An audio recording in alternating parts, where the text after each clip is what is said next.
Okay, we're ready to go. Welcome, folks. September 9th, we have a public hearing set for what the Village of Red Hook is looking to do is to work on a local law to address a potential site plan moratorium, 6-month moratorium.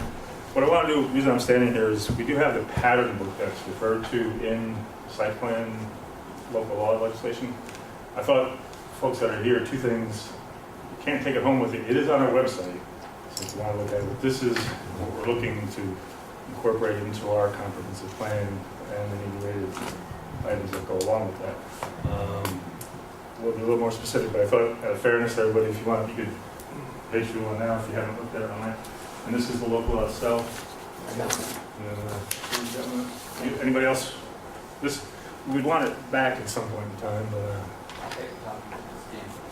maybe at some point in time tonight.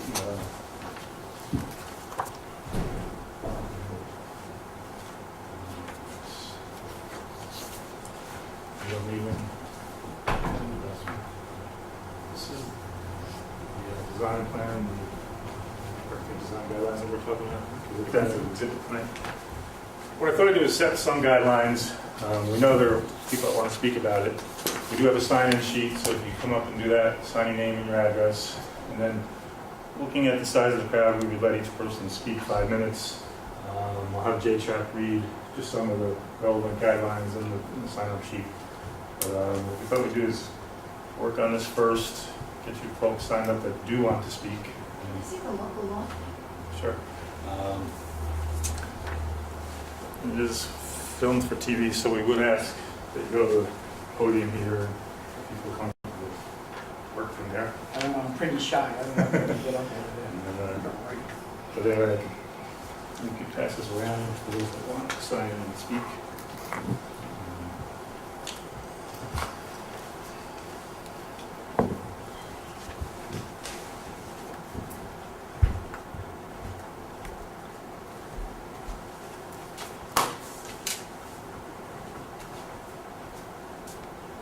This picture on page 12 wasn't taken last week. No, not bad. Oh, downtown. Yeah. No, that book came out, it was April-ish, came out in April 2013, and we did our final review in May of 2013. Phil, do you want to sign in?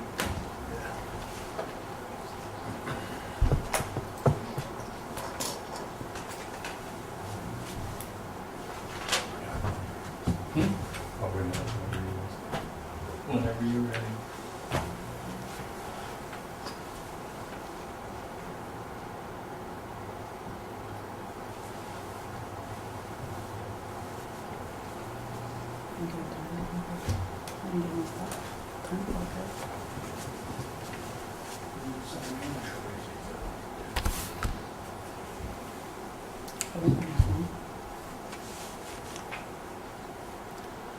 For our regular clock is kaput today, so we sent it off to be repaired. We felt it's part of the building, so we instead of getting some plastic replacement, we fix the old one.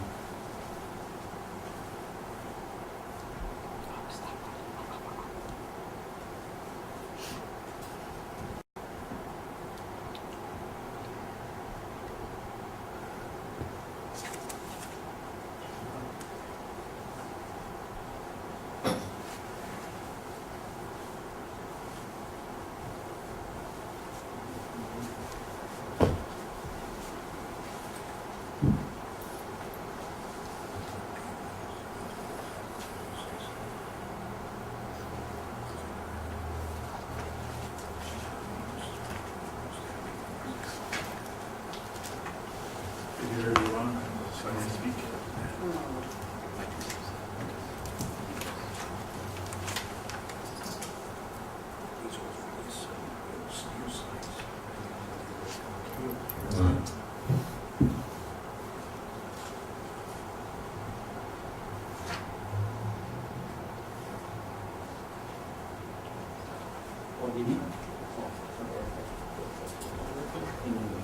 Trustee Trap, would you just want to read 2 paragraphs of items there?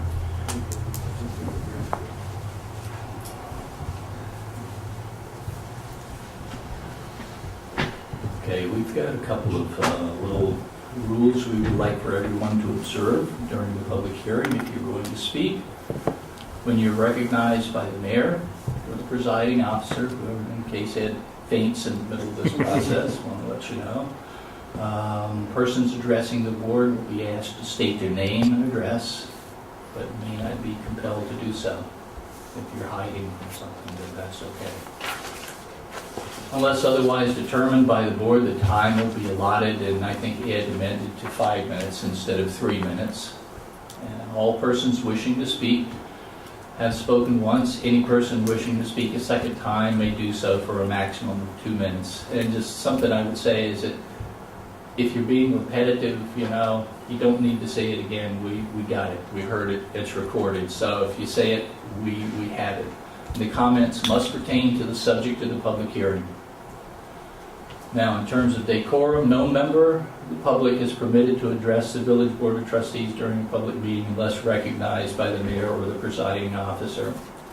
And all persons speaking will be given respect and courtesy, and in return are expected to be respectful and courteous. The use of profane language, slanderous personal comments or remarks, boisterous conduct, including booing and clapping, is not going to be very well appreciated by this board. Any person speaking to the board with the consent of the mayor or the presiding officer shall address their remarks to the board, not to other members of the audience. And this is not a debate. It's for you guys to voice your concerns, and we will record them and take them into consideration. Thank you. And while I was standing, I was being a little informal, but we do have the list, and I would formally open the public hearing. I show, we'll call it 7:15 p.m. on the 9th of September. Is there a motion to open the public hearing? So moved. Is there a second? Second. All in favor? Okay, we handed out the local law, and the public hearing itself, as far as the title would be, deliberation regarding adoption of a local law placing a 6-month moratorium on all applications for site plan approval in the Village of Red Hook. I also handed out the architect design booklet, which came to the village in final form in May of 2013. A little history, and the board could join me. The village has a comprehensive plan which looks to be dated in the mid-1970s, 40 years ago. The most recent zoning work was when some board members here helped create the NMU, which was a very creative, modern zone, but only applied to a part of the village. But before that, the most recent activity in the zoning law was in the 1990s, 20 years ago. What we're trying to do is look at what's around us. As you know, the town of Red Hook passed the Centers and Green Space Plan about a year and a half ago, which designates what happens in the town. It doesn't affect the village with any direct authority, but there are implications to the village, which are that properly so we're deemed as the center, and they're the green space, is what the way I encapsulate or interpret it. And what that means is we'd be the denser populated with traditional neighborhood design and different things that are already here to be matched up with future development in complement to what the town is doing.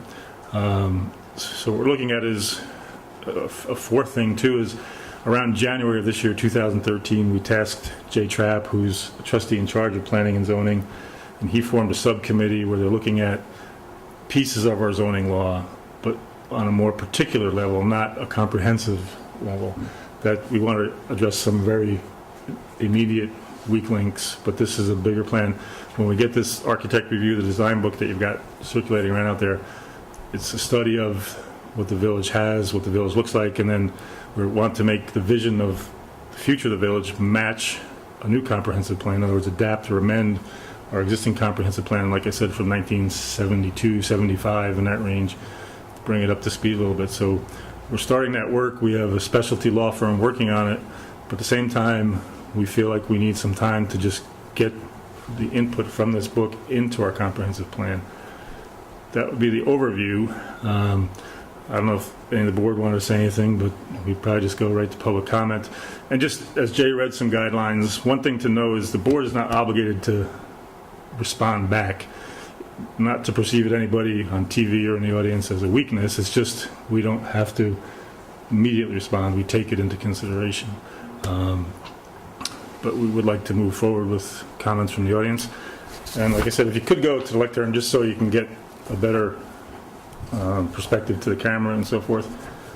We had 5 folks that wanted to speak. I could just take you as the way you signed in if you want. Pardon me? That would help, yeah. I don't know, what Cindy's saying here is, I don't know if everybody's had a chance to actually read the local law that wants to speak, so we could read it out loud to you. You want to read it? And so the local law placing a 6-month moratorium on all applications for site plan approval in the village. One is legislative intent. The Village of Red Hook Pattern Book and Architectural Guidelines Committee has presented the Village Board of Trustees with a pattern book to guide future development in the village. The Village Board is considering amending its comprehensive plan to include the pattern book and to amend the zoning law to implement many of the guidelines in the pattern book. The Village Board, in order to consider, formulate, and amend its comprehensive plan in its local law and regulations, and to reduce potential adverse effects of taking action during the pendency of its planning considerations, finds that it is in the public interest to enact this local law. This local law prohibits the application for consideration, proceeding, processing, or approval of any site plan for any principal use or specially permitted use in the village. 2, legislative findings. The Board of Trustees finds that a 6-month moratorium is necessary in the public interest of the residents of the Village of Red Hook, who otherwise may be adversely affected by the changes of the use occurring during the pendency of the planning process. And that a moratorium is a Type 2 action under the State Environmental Quality Review Act, better known as SEQR, regulation is not subject to environmental review. 3, moratorium. A moratorium is hereby imposed from the effective date of this local law for a period of 6 months thereafter on application for consideration, processing, or approval of any applications for site plan approval for this principal or specially permitted use in the village, except for applications to extend site plan approval for an approved project by any officer, employee, or agency of the village, including the planning board. 4 is hardship waiver. A, the village board may waive the provisions for the moratorium upon the application of an owner of the property which development and construction of the principal buildings described in Section 3 hereof within the village would have a permitted principal or special permit use in the absence of this moratorium, provided that the applicant can demonstrate and the village board can find, based upon competent evidence, that 1, the applicant and the moratorium on applicant's property will cause the applicant substantial economic hardship.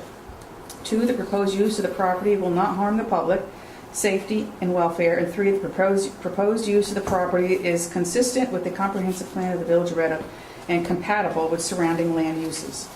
B, upon submission of written application to the village clerk by the property owner seeking a hardship waiver to this moratorium, the village board shall, within 30 days of receipt of such application, schedule a public hearing. Public notice of such hearing shall be given at least 5 days prior to the date thereof in the official newspaper of the village.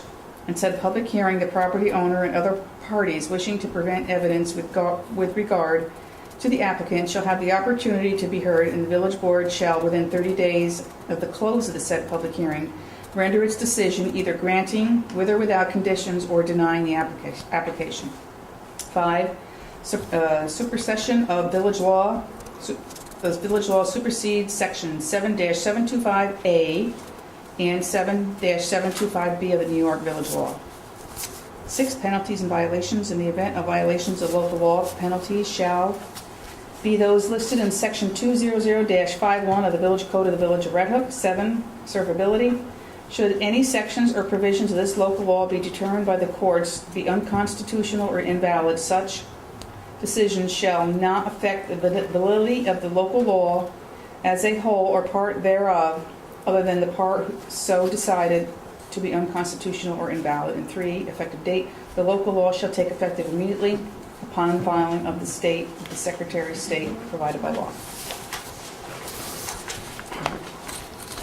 It's 2 pages. And then, so anyway, as far as persons wishing to speak, first I have this Charles Collegio.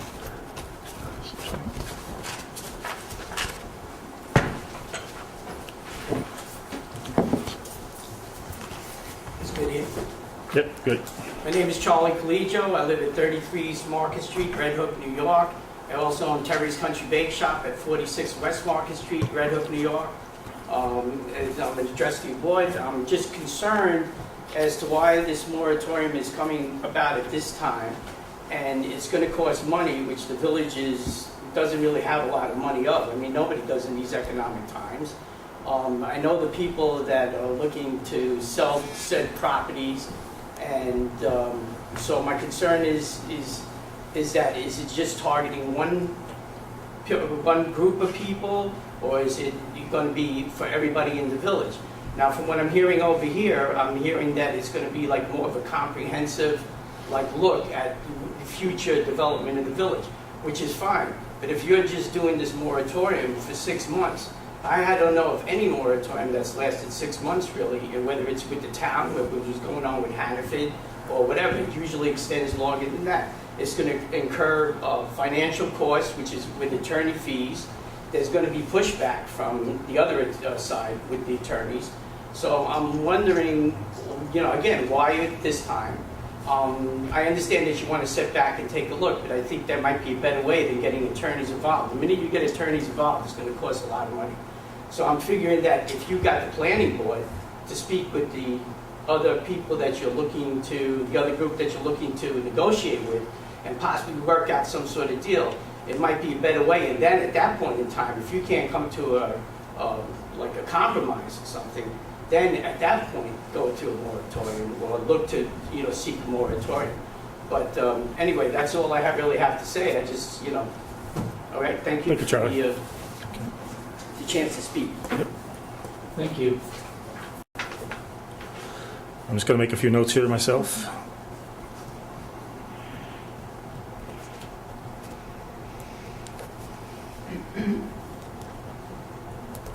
My name is Philip Seymour. I do not reside in the village, but I pay taxes in the village via the Red Hook Business Park. That's the big building next to the IGA building. Looking through some of the infill, one of the things pending in the village is the selling of the IGA property to CBS. And my concern there, speaking for Mr. Tiberio, is that this moratorium is going to drag out that sale considerably. I'm concerned if there couldn't be some measure that they could go ahead and meet with the village to conform to what the village wants, and the village planning board and the village board wants for that property. One of the things about CBS, if they go ahead and proceed, they would be taking the building down with a new building. It would free up a lot of parking where the existing CVS is, and we all know parking is a problem in the village. We have the village parking lot, but on Saturdays when you have the farmer's market, it's not available. Half the parking is not available. My other concern is with infill housing. Are they going to be required? I see, one of the things in there is no vinyl siding, no vinyl products. Well, these products were invented by the industry to prevent the problems associated with wood. Wood is a maintenance. A lot of these zoning laws, they want wood siding, they want brick, they want cement board siding. All these things are fairly expensive, and if you're talking about a startup home, a beginner's home, a lower end home for startup people, young folks, empty nesters, whatever. A lot of these things, architecturally are very nice, but my question is, if you had an infill lot in a residential area, are you going to be judged mostly by the other houses in the area? That would be my question. Thank you. Thanks, Phil. Thanks, man. One was going to push it over yet. Number 3 on the list, I show Richard Gordon.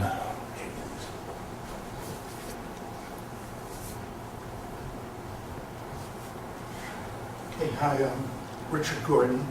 I live at 7575 Old Post Road, which is right across from the former IGA. I guess, according to this book, I didn't know this, but the name of my house is, the type of the house is Free Classic Queen Anne Italian. Sounds pretty royal. It's a beautiful house, no question. You know, there is, I'm not really at all sure about what the ground of the proposal that is being debated, but I would say this. There is specifically a major issue at stake in terms of the neighborhood across the street from the property we're discussing, and I know the proposal isn't about the property, but it is a very classic neighborhood in the village. It has a lot of dignity, a lot of stature. I'm not speaking about my own house, but I mean, and it is true that the property across the street, former IGA, is a major locus in the village. What happens there is going to have tremendous impact on the development and the kind of the character of the village. And so I would advocate, again, not knowing the specifics of the proposal, understanding that it's broader than this, but that a major transformation be given as much time as possible to consider. I understand there are economic considerations for the parties involved. Never quite understood since the IGA closed why that parking lot has been simply walled off by barricades in a very ugly fashion to the public, but so be it. I understand it's private property and the owners can do what they choose. But I just think there were problems, in fact, with the expansion of the IGA when it rebuilt its property. There were problems with the facade. There were major problems that occurred environmentally with the appearance of the place. Even though, you know, I'm sorry they closed. I had no wish for that. It's very convenient for us to have a market across the street. We spent a fortune there every year on food, which was fine. But I just think that this kind of development, this is not a small store, this is not a kind of a minor property that we can debate back and forth. This is a major location in the village which will have a great deal of impact on the village's appearance and its environment. And therefore, the more time that the board has to consider what the general issues are about appearance and environment in the village, as far as I'm concerned, the better. So let's support the proposal. Thanks. Thank you. Thank you. We had some late arrivals. We have a sign-in sheet if anybody wants to speak publicly. We'll give you the chance to, if you want to sign up. And for now, we have Susan Mora.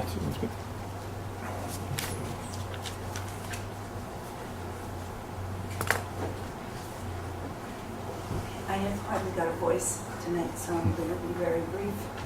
I think it's a very important thing to keep the character of the village, especially. I have my own stake in keeping its character because I have a historic house. And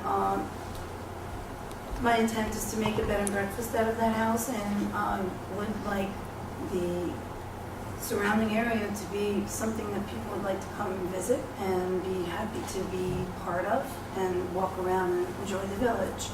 I've been behind the Centers and Green Space and the walkable village concept, and I think that it should be kept in the historic character that we've enjoyed in Red Hook, and I think this pattern book is a fabulous idea to incorporate into your zoning planning or whatever, because it's conserving that. There's too many places that are not that far away from Red Hook who have, which have been transformed into just modern strip malls and all sorts of unsightly properties that the people have to walk by and I don't think enjoy. So I just want to say that anything that will conserve the character, the antique and old-fashioned character that Red Hook seems to have, that it would be a good idea to do that. Thank you. Thank you. And we have number 5. I know who it is, just I saw him write it, but it's hard to read his writing. George Beekman.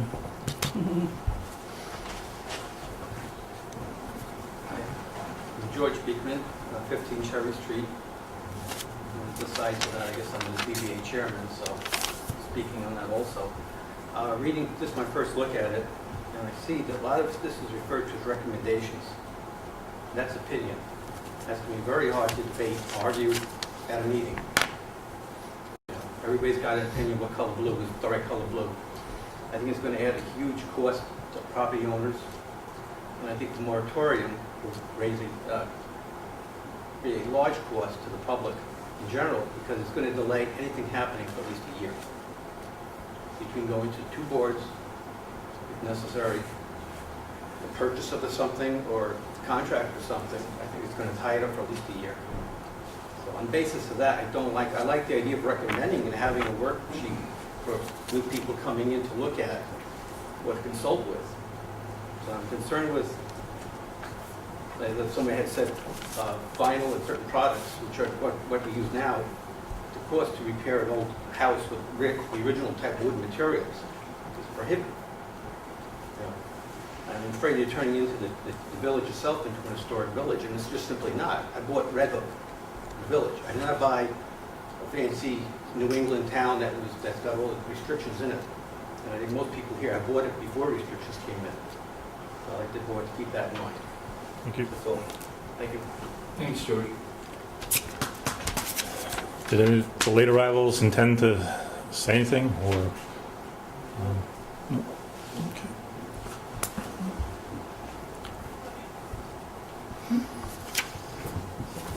Anybody else want to say anything?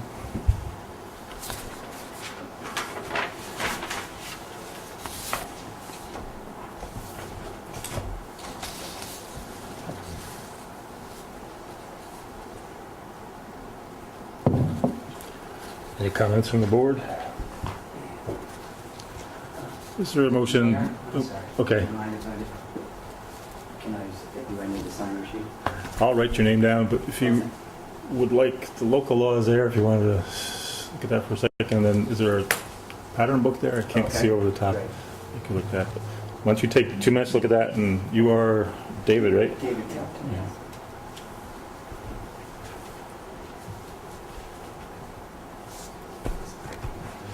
And David, your address, are you Kelly Road? That's correct. 22 Kelly.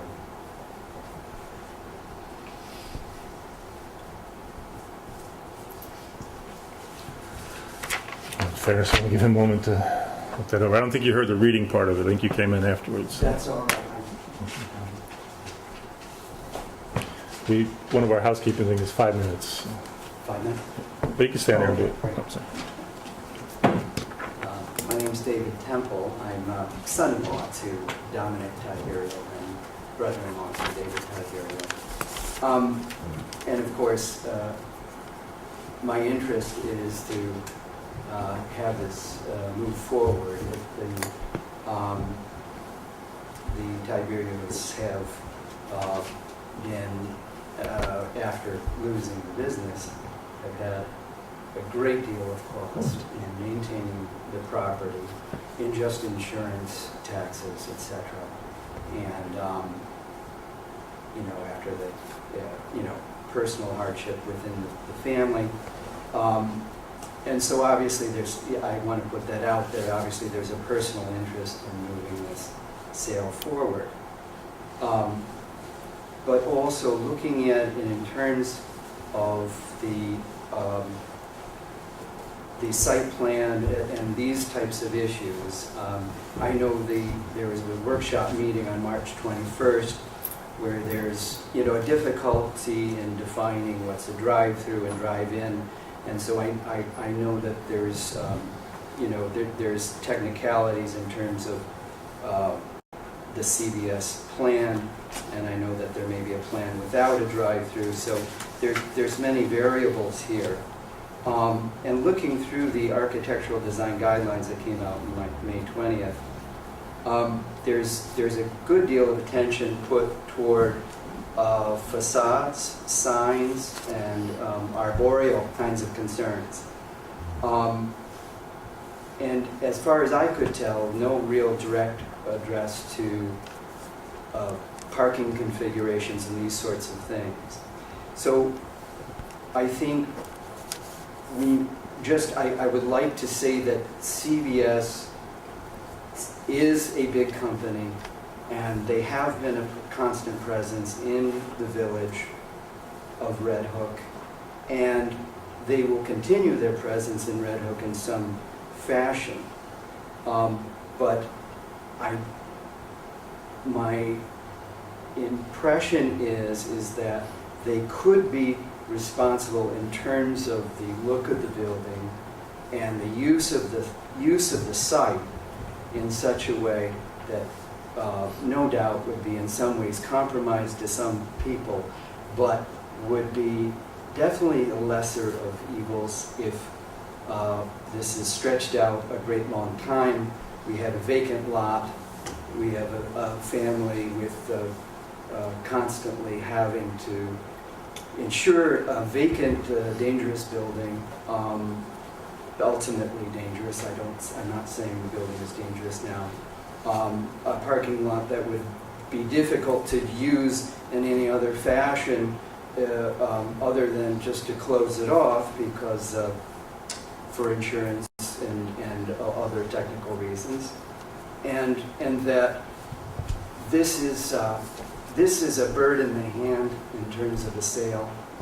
And I think my impression so far, looking at the dealings between the seller and the buyer, is my personal impression, is that CVS would do what they could to make the property look attractive, maintain their presence within the village, be a service to the community, and I think it's not a bad thing. So, thank you. Thank you. Thank you.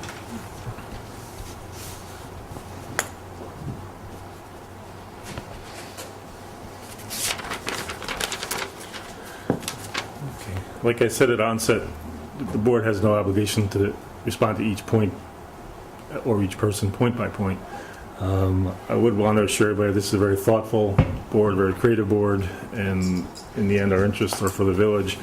But we do realize that the village is made up of all of the components at the same time, and it's a balancing act. Just a few explanations. The pattern book that we're talking about was funded by grant money. It wasn't taxpayer money directly from Red Hook residents. It utilized architects. It seems for whatever reason the CVS is coming up as the focal point of the public hearing, but it's bigger than that. It's the village, site plans. A couple things that I wanted to be clear about for the public is what we're talking about does not affect residential development or construction in any shape or form. That's outside the scope of site plan, the definition of site plan. Then on our board, we have former ZBA and planning board chairs here who are very, very strong with regard to Village Red Hook planning and zoning regulations. And we have spoken with council about this. We are fortunate, I've been coining the term, we're seeing a renaissance in Red Hook. We're seeing a great development in the central business section, and it's really spinning positively upward, and we want to keep that tendency moving forward. We're not trying to stop anything, but what we do have is a concern we've got this design pattern book, and like I said at the onset, our code, the basis of the comprehensive plan is 40 years old, and then the more recent revisions are 20 years old, which is a long time, especially when you're working around town centers and green space that just got implemented. We have to take some steps. When I said residentials are outside of it, and your normal transactions within the village center, sign changes, repairs, different things are not going to be affected by this either. It's not going to nail the day-to-day operations of the commercial sector. But before I ask for any comments from the board, nobody had any then, and I'm thinking, entertain a motion to close the public hearing. So moved. Is there a second? Any discussion on that? All in favor? Aye. What we'll do, we'll move to our regular meeting. The public hearing's closed on it, and then in our regular business, we will debate and discuss what this moratorium means to us on the board. We have the resolution itself. But we could talk about that. We have in a formal meeting, we can get into some actual formal talk about it too. So the public hearing is closed. I think I might get a fresh glass of water when we take a 3-minute recess, so to speak, and we'll come back in. I'll just say my watchman says 7:45, so. Well, wait for Pam to give me the high sign. Okay. Welcome now to the Village of Red Hook regular board meeting, September 9th, 2013. 7:47. 7:47. Okay, we just concluded a public hearing which began at 7:15 p.m. We're back convening. What I thought we'd do is, as usual, we rise to pledge the flag and do some basic business. But I thought two folks, we would talk about what the public hearing brought to our attention and just move into that before the regular business. But let's pledge the flag first and we'll get started. Pledge allegiance to the flag of the United States of America and to the republic for which stands one nation, under God, indivisible, with liberty and justice for all. Thank you. Let's see. Probably to be most proper, we did get the minutes distributed. I don't know if everybody had a chance to look at them. We had an August 5th regular board meeting and then an August 29th board workshop meeting. Do you need to do anything there, Ms. Cole? Okay.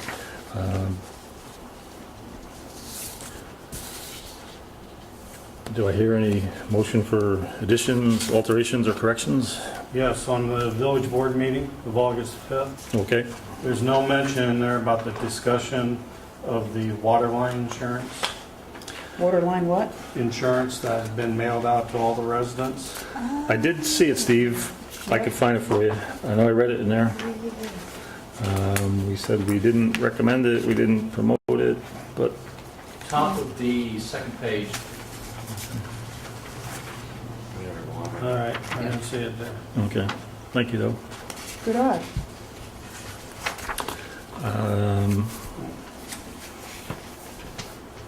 Other than that, I had, Okay. Steve's the water trustee, so he's looks for those things. well, the reason I brought it out was not because I was water trustee. The Observer had Yeah. made their headlines, Right, good. front page headlines on it. I thought it was good they did that too because He's folks were also getting quoted these me out. solicitations. I didn't have any idea about it. Okay. Is there a motion to accept the minutes as presented? So moved. Is there a second? Second. All in favor? Aye. Aye. Let's see, what I thought I'd do out of fairness to everybody, but it looks like a lot of folks left. Let's see. On our regular business agenda, it's the second item for everybody there. We generally do a regular department and committee report, but I think we'll not forego it, but we'll push that back and we'll move to regular business. Item number 2, the site plan moratorium. We do have a resolution drafted. I did listen to the public comment, and I thought I'd ask for a motion and ask for a second, and we'll just discuss what we heard and bring it out my discussion level. Is there a motion to adopt the resolution for local law regarding 6 months? site plan moratorium? So, Is there a second? Second. And what we'll do is, let's go to discussion. Oh, but I guess, all in favor of discussing it? Aye. Let's do, I'll go first. What I'm thinking is, the folks we heard range from village residents to non-village residents, and I made some notes as they went. And quite frankly, a lot of things we had sampled and asked ourselves those questions beforehand. It's different things to different folks. Of course, they all came from different perspectives, which they stated pretty clearly. But like I said at the intro to the public hearing, we do have the great benefit of this design plan, and I do feel that it's a weakness that the village really is working with an antiquated comprehensive plan. And what the board and the audience should remember too is that the pattern book, like George said, it is guideline subjective, but it does beg certain questions about specifics, and that's where it gets a little more work. But any changes would require, it's not just a moratorium and things are over. We would then need to incorporate certain components of this plan. Let me rephrase that. We're looking to incorporate the plan, but then certain components of it might require some zoning changes. But not every line of our zoning code do I anticipate changing with this thing. It's not a huge project. It's more to get this design book in so the planning board has a working concept plan that's more modern than 1970, and they can use their judgment and their decisions. And then, but there might be certain zoning specific changes we would make as that comes in. So some of that 6-month timeline is necessary because those would require their own public hearings to happen. As I understand it, we have council in a room, but we do have most of the work done to incorporate the pattern book, and then we're trying to identify what are the biggest recommendations made in here that might require a code change to implement that. That being said, as I made notes, people talked about timing, people talked about CVS, people talked about neighborhood concerns. Some were opposed to a moratorium, some were pro-moratorium. As I mentioned, the board has been working. I think actually one of the commentators, one of the speakers was George Beekman, our ZBA chair, and he's actually on that committee that's working with specific zoning changes right now. And then we heard some of the financial considerations. And those are all things I take to heart, and we all take to heart. But this is not really looking at the short-term or short-term penalty of anybody. This is, in my opinion, looking at the long-term. This is a 50-year picture. We had the other one 40 years, and some things that get built we'll look at for 50 years, and we want to get the best product in the village that we want to see. So that'd be my thoughts. I don't know if anybody up and down the row has anything. I would urge that we vote for it, for the moratorium. Ed, only thing, and it's a very, very brief comment, there were two speakers that brought up materials and costs and types of things that can be, that were referred to in this, this document that we're considering the adoption of. All of that language exists at this point in the zoning code at present. If you go to 200-16E 1 through 25 or whatever, it's design guidelines. It talks colors, materials, sidings, fences, architectural, roof pitches, the whole 9 yards. So it's there already. This is sort of just a backup to it. The comprehensive plan and the zoning language are supposed to kind of point to each other, and this is just a backup for that. So it's already there. The planning board has the authority to dictate that sort of thing at present. So that's all. I'd just like to say also the pattern book is just what it is. They look at the typical patterns that's unique to the village of Red Hook and how we've grown, typical development patterns, some good, some bad. We try to make it consistent and cohesive and still offer a bit of diversity within the style. We're not saying that we have to make everything historical, but we have to at least complement the historical context that's here. So again, the pattern book is based, just what it says, on patterns of traditional neighborhood growth and general business district growth that we've seen throughout over 100 years within the village. And it pulls it more into a contextual realm. And I think it also complements what the town's doing on the southern community, which actually used the village of Red Hook as precedent for that design. So, I'd much rather see us have a couple months of inconvenience versus decades of regret. So I'm voting in favor of this moratorium. Nicely said.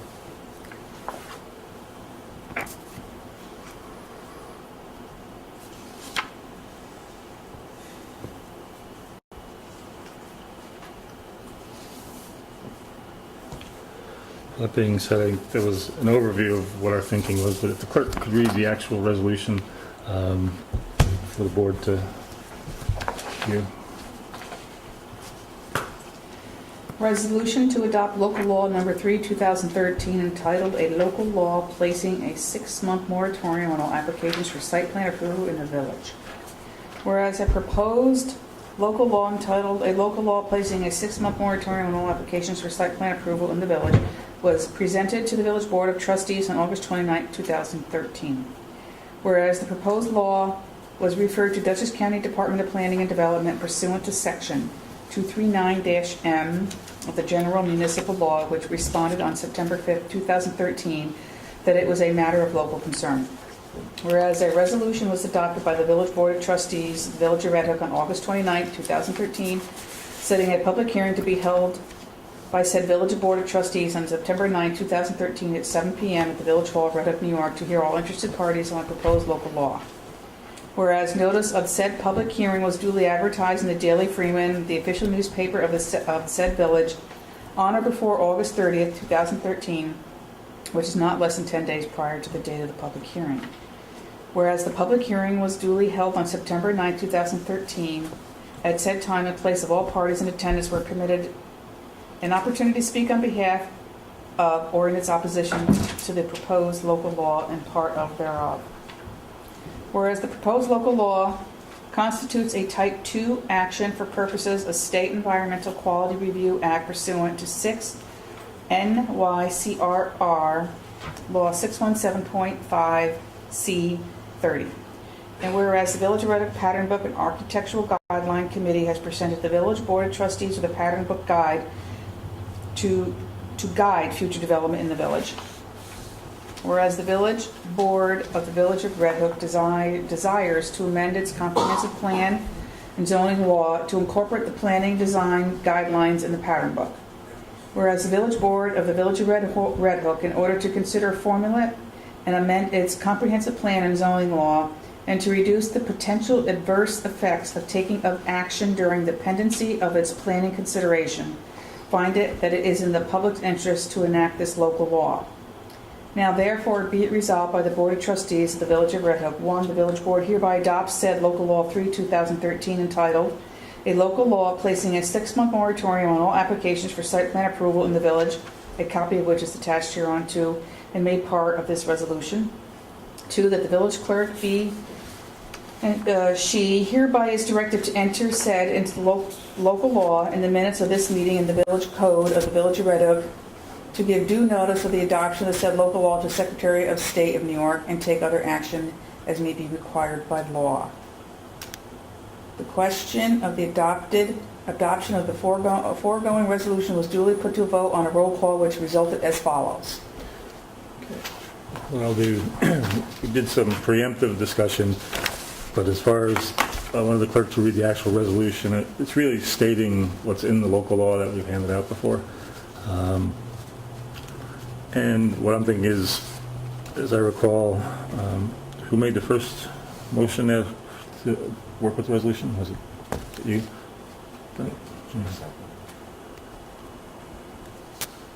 So it's offered by Kowalczyk, seconded by Trapp. And then, yeah. I have a... Not going to do more discussion. What I'm thinking is we were offering our opinion before based on what we heard in the local law, but I wanted everybody, the board, to hear the actual resolution. you've had it in your packets and so forth, and in the audience. But I would consider a motion made and seconded, and we can have more discussions. So Steve, what's up? During this past week, since we were informed of this last Thursday, I've had a lot of discussion with a lot of local people. Local people being the village, within the village, plus town people, and people beyond the town.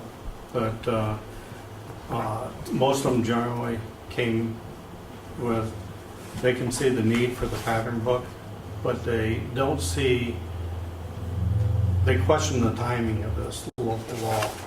They, a lot of them said it's directly affecting Tiberio CVS only. It doesn't affect anybody else. It's not targeting it as anybody else. And the question is that the best thing for the village? Will the village incur numerous costs because CVS might come back with their team of lawyers and go at us with it? And I'd just like to say I had a lot of discussion, and not all in favor of this and not all against it. And I've toiled a week now with trying to decide which way to go. I think we've all done that, to be honest with you. Spoken to people, and the underlying question really is, the word timing comes up and the word CVS keeps coming up, but it's bigger than that. It's the 40-year-old comprehensive plan. It's the fact that we have a pattern book that came out formally here in May 2013. What does one do with it? A village has the authority and the right to design its own zoning law. When is a good time? That's the rhetorical question. When is the right time? When is there nothing pending? When do you pick, January 15th because maybe nobody's going to build anything for 6 months? And quite frankly, we've kicked that around. And it's really, I think, something where we have to time it out to get it done quickly. We have no interest in delaying anything, and we have no interest in delaying the process. That being said, appreciate your comments. Anything from anybody else? So we had a motion and a second. We had discussion. Since it's a local law, it calls for a roll call vote. So just to repeat, the resolution is to adopt Local Law 3 of 2013 entitled A Local Law Placing a 6-Month Moratorium on All Applications for Site Plan Approval in the Village. There's 5 of us here. Clerk, do you want to do the roll call? Sure. Mayor Blundell, I vote aye. Brent Kowalczyk, Jennifer Norris, Aye. Jay Trapp, Aye. Steve Zaharchik. No. Okay. So the resolution carries, so the clerk would take the steps next few days to get the filing done and so forth. And like I said, this is a positive step for the village. It's not meant to punish anybody. We have council about done with most of it, and we will tweak and work hard. Any of the timing and the particular party issues that came up, this board and myself will talk with those folks. We want the best thing for the village of Red Hook, and the best has started to happen, and we just want to continue to see that it happens. Thank you very much. Do I have a copy? Yep. We'll move to regular business. Can I steal this again? George. A what? Yeah. Can I steal this? Let's see. Can I make you work? Again? Treasurer's report. Cindy developed a new color treasurer's report for those of you that can't see it. But the numbers are still black and white and objective. So why don't you go ahead, Cindy? Okay. Fund balances, general fund, $643,296.59. Water fund, $58,627. Trust and agency, $14,761.15. Materials management, $4,746.60. Petty cash, $31.13. Village Green, $2,608.16. Hardscrabble, $5,310.57. Health Insurance Fund, $2,283.89. And the capital project is a negative $31,527.96. It's not negative in the checking account, it's just that the checks that they signed last Thursday night at a workshop have not gone out yet. We're waiting for the EFC money, which I do believe was just transferred in later today, because there's always stuff in and out. It's not always black and white. Monthly expenses, general fund, $98,086.22. Water fund, $54,448.60. Trust and agency, $14,761.15. And materials management, $3,966.82. And taxes, uncollected taxes is down to $43,818.54, which is still a little high. And you notice I did give everybody from the beginning of the capital project a profit and loss on all that is spent, if they want to just look at the overview of it. That's it.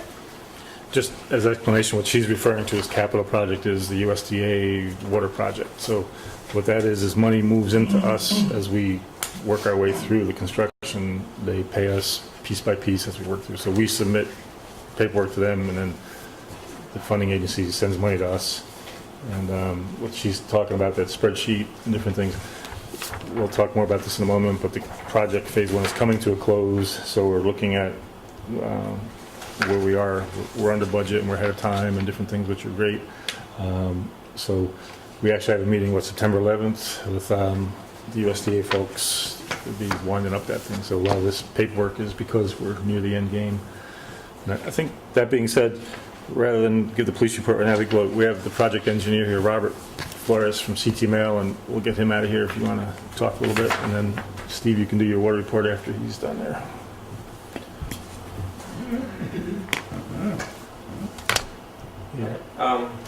Just as Ed was just mentioning, we're getting to the end of what we're calling phase 1 of the water project. And what basically that means is everything that was designed has been built and is working, which is always a good thing. Right? And we're under budget, which is always a good thing too. We have identified, as you know, we did a comprehensive evaluation of the water system and identified multiple needs, and we've addressed, the primary ones with this phase 1 project. And then there's under the there's 1A, 1B, 1C items that we've identified that we could probably handle with some of the money that we're under budget right now. So we can address some needs that you have. The one in particular we're talking about maybe improved security around the treatment plant, the fence. As we've talked in the past, we've studied the wells. We have flow meters, level sensors, and one well in particular, well number 3, has been identified as a well that can support basically twice the pumping rate that it currently has. So what that means is you put in a twice the size pump in there, and you can get more water out of the well safely, without draining the well. So that's something that we're looking into. We'll give you some hard numbers to look at, but that's, I think, money well spent with the money the project came under budget. So that's some of the things that we want to take care of, some of those loose ends. That's kind of where we are right now. We have three contractors. We're preparing the closeout documents for them, and the only thing that's left to be done is tie these loose ends. Some additional needs that we want to take care of now for the capital project. If I could just rephrase that for everybody. Part of the Dutchess County Department of Health directive to the Village of Red Hook from years ago was, in the well fields there are 2 quote, abandoned wells, but they're not properly abandoned, meaning they're not filled with concrete. And the one question is, can they be reused rather than drilling new wells? So we're looking at having the engineer get the well drilling company that did some of the original work on the working wells to open them up and do some samples and see what we find. It wouldn't be a lot of money to do that, and we have contingency money left. Like we said, we haven't spent over the allotments. I think that'd be worth it. They're in the ground, they're right there. The reason I mentioned DOH was if we don't reconstitute them and get them back where they can be worked and used, we would have to formally abandon them, meaning it's pour concrete in them and do it, which they've been sitting in this nebulous state, so to speak, for I don't know how many years and years, but so we have to do one or the other. It makes sense for me, from where I sit, to check them out and see what we can get out of them, if it's good water and so forth. And they're right in the existing well field, so we're not off-site, off-campus anywhere. So, and Robert was projecting some costs for that, which were not unheard of. But then, if it's potable, safe, pure, clean water, we would then have to put new pumps down and things. But it makes sense, and we would have money to do it. Basically, the two wells that Ed is talking about, they're 10-inch wells drilled through rock. They're approximately 300 feet deep. So that's like $100,000 worth of well in the ground there. So before we fill it in with concrete, we want to make sure that's the right smart thing to do. And what would you run? New conduit and different things? Right. To So bring? the piping and electricity because there's no pump in there anymore. It's just an empty well. So if the water in there is acceptable, you would put a new pump and the piping that goes with it, and then connect it, in the ground to the existing network of pipes that are there, and then of course bring power to that pump and the controls that go with it. And one of the advantages, I think, of phase one with the controls that we put in is that we could increase the amount of controls we have on the system, so all the monitoring equipment and controls can be expanded upon on an as-needed basis, basically. And so I think it was, the whole project was well thought of beforehand, before we even get into these two wells. I think they're number 2 and 8, but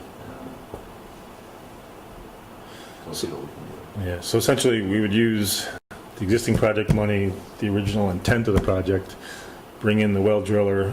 As I understand it, they have to open it up and pull a certain amount of water out, and then take a test and see what they get. If it's not a good result, we won't use it, but we'll see what's up. The underlying historic problem is that apparently in the old days, this section had some salt shed or something was stored around that area.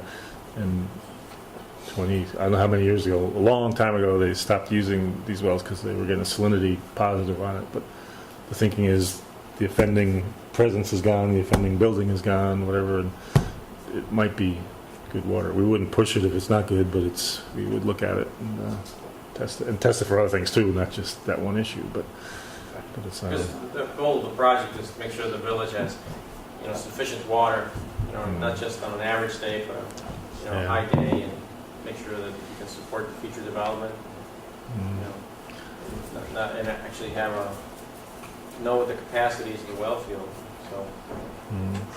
And ironically, in a positive sense, we've had 3 or 4 applications for new water this year so far. People are building in different parts of the village new houses, which is good.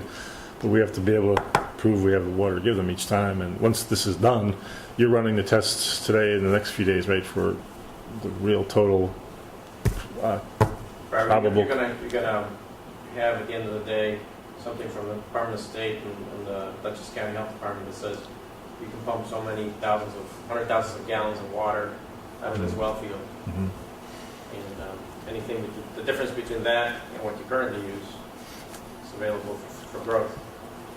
And it's not just the village that we're thinking about. I mean, we have the proximity to the town and any development that may occur at the periphery of the village, as opposed to developing their own infrastructure and wells and everything. The costs would be maybe prohibitive, and it would be easier for the village to extend our existing water supply into them, and with the increased, capacity, it would be, then it would be an opportunity for the village to then sell our water. I think the ultimate goal is to, this is something we've been talking about, but to provide for full build out, you know, with the town's T&D, our T&D, our general business district infill development, both in supply capacity and also storage capacity. And so that's our goal, and I think we're getting close to facing that goal there. And then on the other hand, so that's the well project. Of course, parallel to that is the meter project. And so we're reaching the end on that too. There's a short list of final installs, which is less than 10, locations. Nice. So it's just a matter of getting those scheduled and plugged in. Good. Will we have 100% then? There's some properties that we've just accepted that they're not going to install a water meter.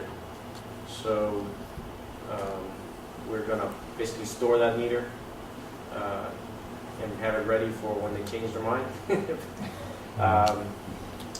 And on Steve's question there, if I could jump in, we found some on our list of potential installs that don't exist anymore, meaning they were in our system, like say the old caretaker cottage at Lutheran Church.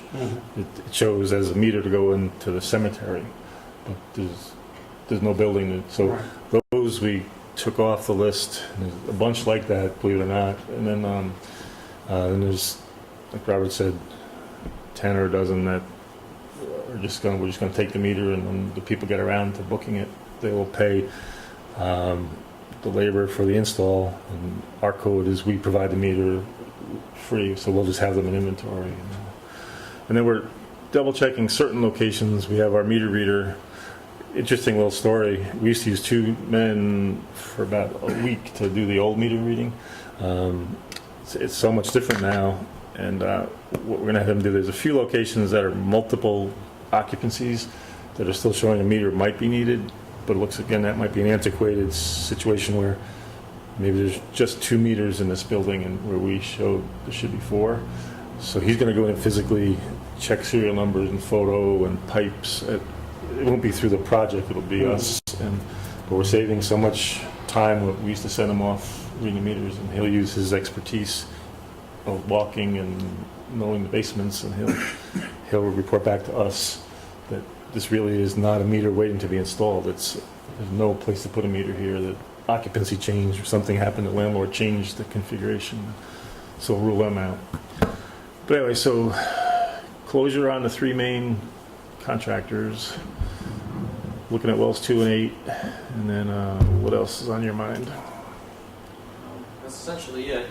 Just we have some unused contingency, which is on completing the project under budget. We're talking about. It's just we want to have identify some smart ways to use that money.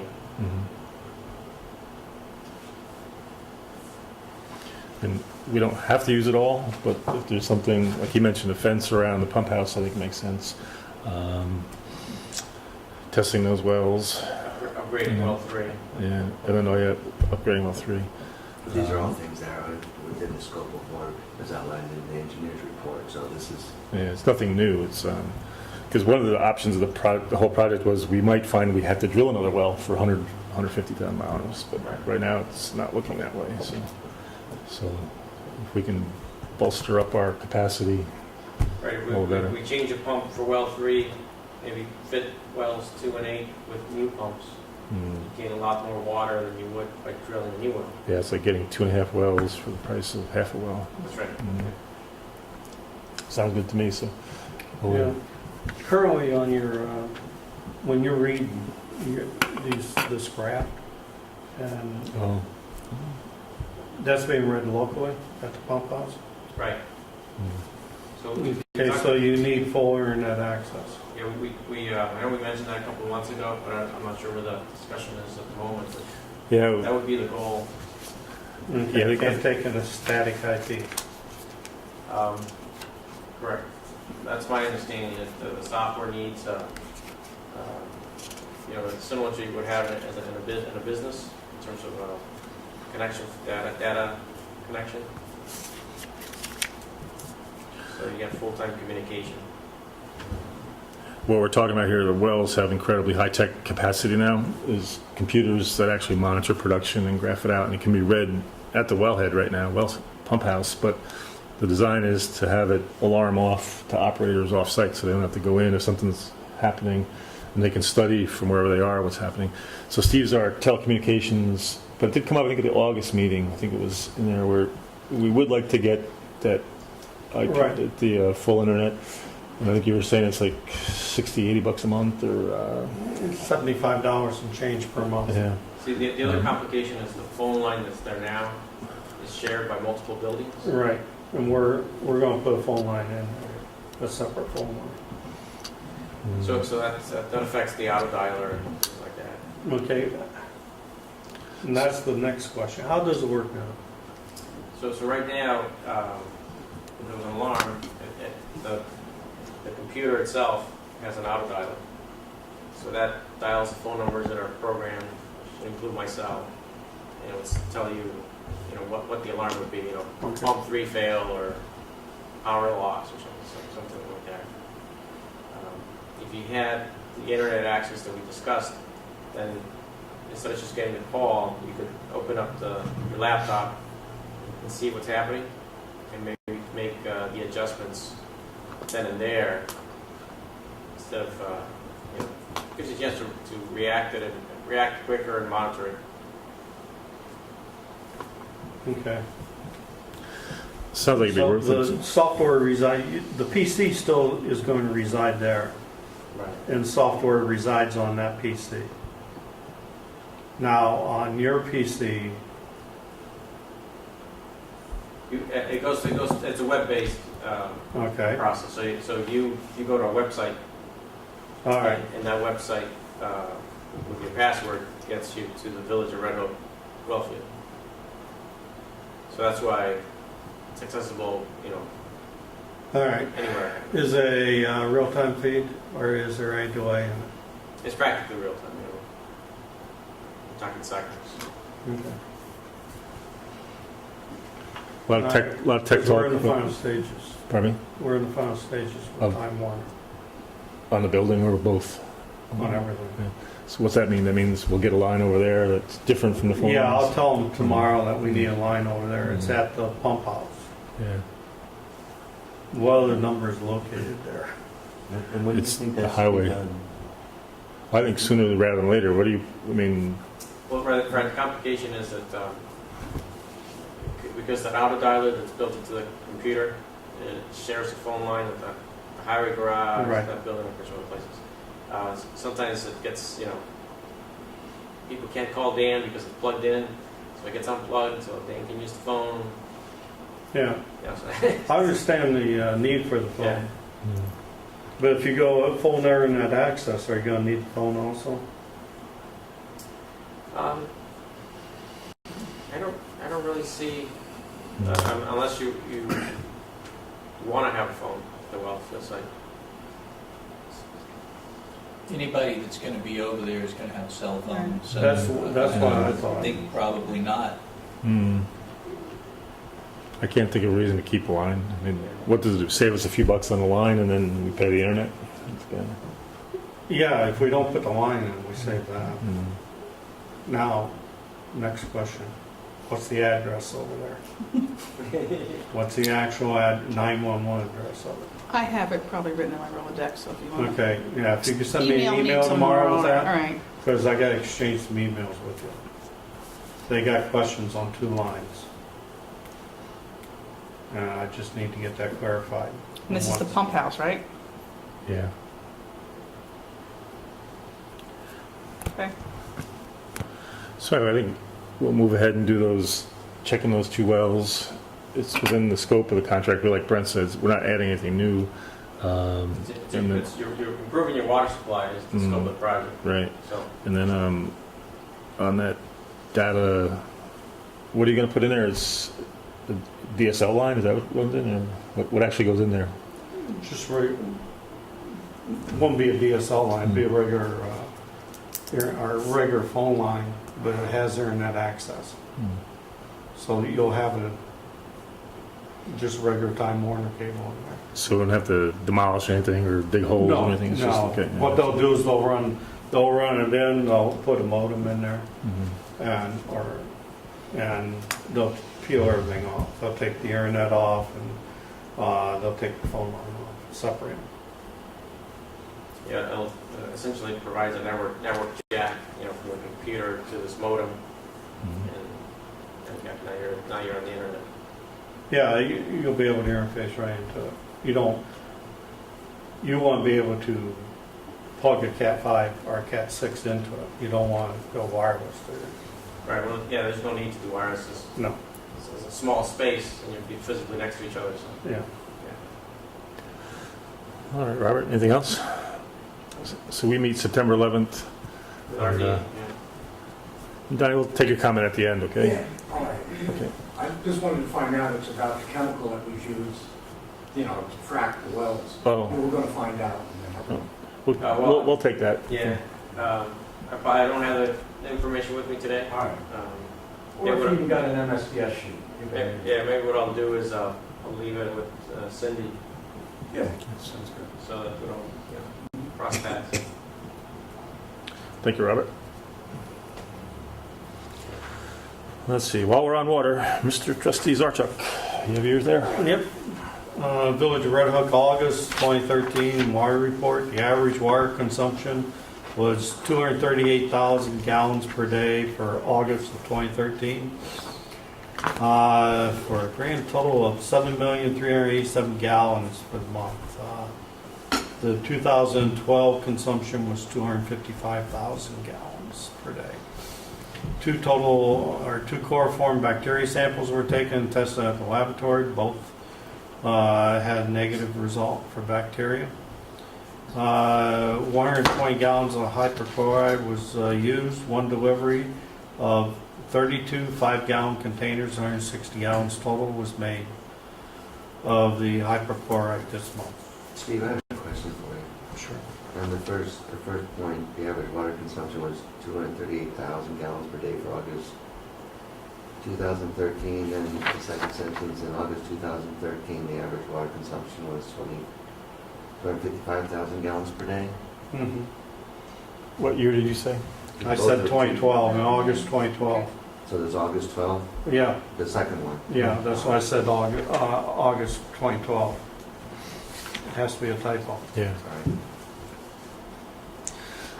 And what I contribute that to is there's been many leaks repaired since that time. And coming up in September, shortly, we do our next meter read, which will be the most exciting one for us because 90%, 95% I of don't the think folks. that's the word I would use. Wow, it's been a lot of work, man. It's we'll see if we can compare that production number to the consumption number and see what's going on. Anything else on the water side? No, that was it. I'd just like to say the water project is going, because of Brent and Ed, along with CT Mail working so diligent against it, is going very good, considering what you read in the newspaper these days about other municipalities. Yeah. No, that's good. And I'm really curious to see those numbers in September. Yes. What tells us, and then Very curious. You could have it be a fundraiser. You write your you guess. Yeah, there you go. You could win a fruit basket. How many gallons in the tank? And I will say, I did have a remark from Doris of how much she enjoys it now. Oh yeah. Not up to this point. The actual, no, but the actual water read and converting it and everything. Just like to thank all involved. Thanks. All right. Well, I'll move to the police report. Patrick's not here. We have the August numbers. As far as incidents, there's 198 that breaks out. In the village of Red Hook, 122. Town of Red Hook, 72. Village Tivoli, 4. As far as traffic tickets in the month, 159. That's 107 in the village. They're issuing some parking tickets. And I did get some complaints from local merchants that the 2-hour doesn't seem to be fully honored by certain people that should know better, meaning they have their own businesses and different things right in the village. So we've told the police, it's important. Some of the businesses do rely on drive up and drive away traffic. And it's not fair for a longer-term occupant to just leave their car there all day. And so they have been advised of it informally and then formally, but you see there are some parking tickets issued there. Looks like arrests, there were 21. School started, and two things we were looking at. One was that we still have the school resource officer program with the schools. And then secondly, the school crossing guard. There's a separate budget line item right now for the school crossing guard, and we need to take steps that she knows she reports directly to the police department is the way I look at it. It's, I think it was not entirely clear with the two budget lines, but we would want to be sure that she's under the management of Patrick and nobody else. Ed, Yes. were there any walking patrols this past month? They tell me yes. And,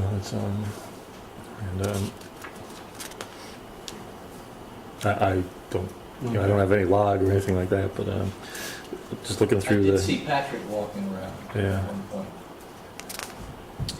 Oh, what are you going to do, and who is going to inform the school crossing guard, who she needs to report to? I'll take care of that. Okay.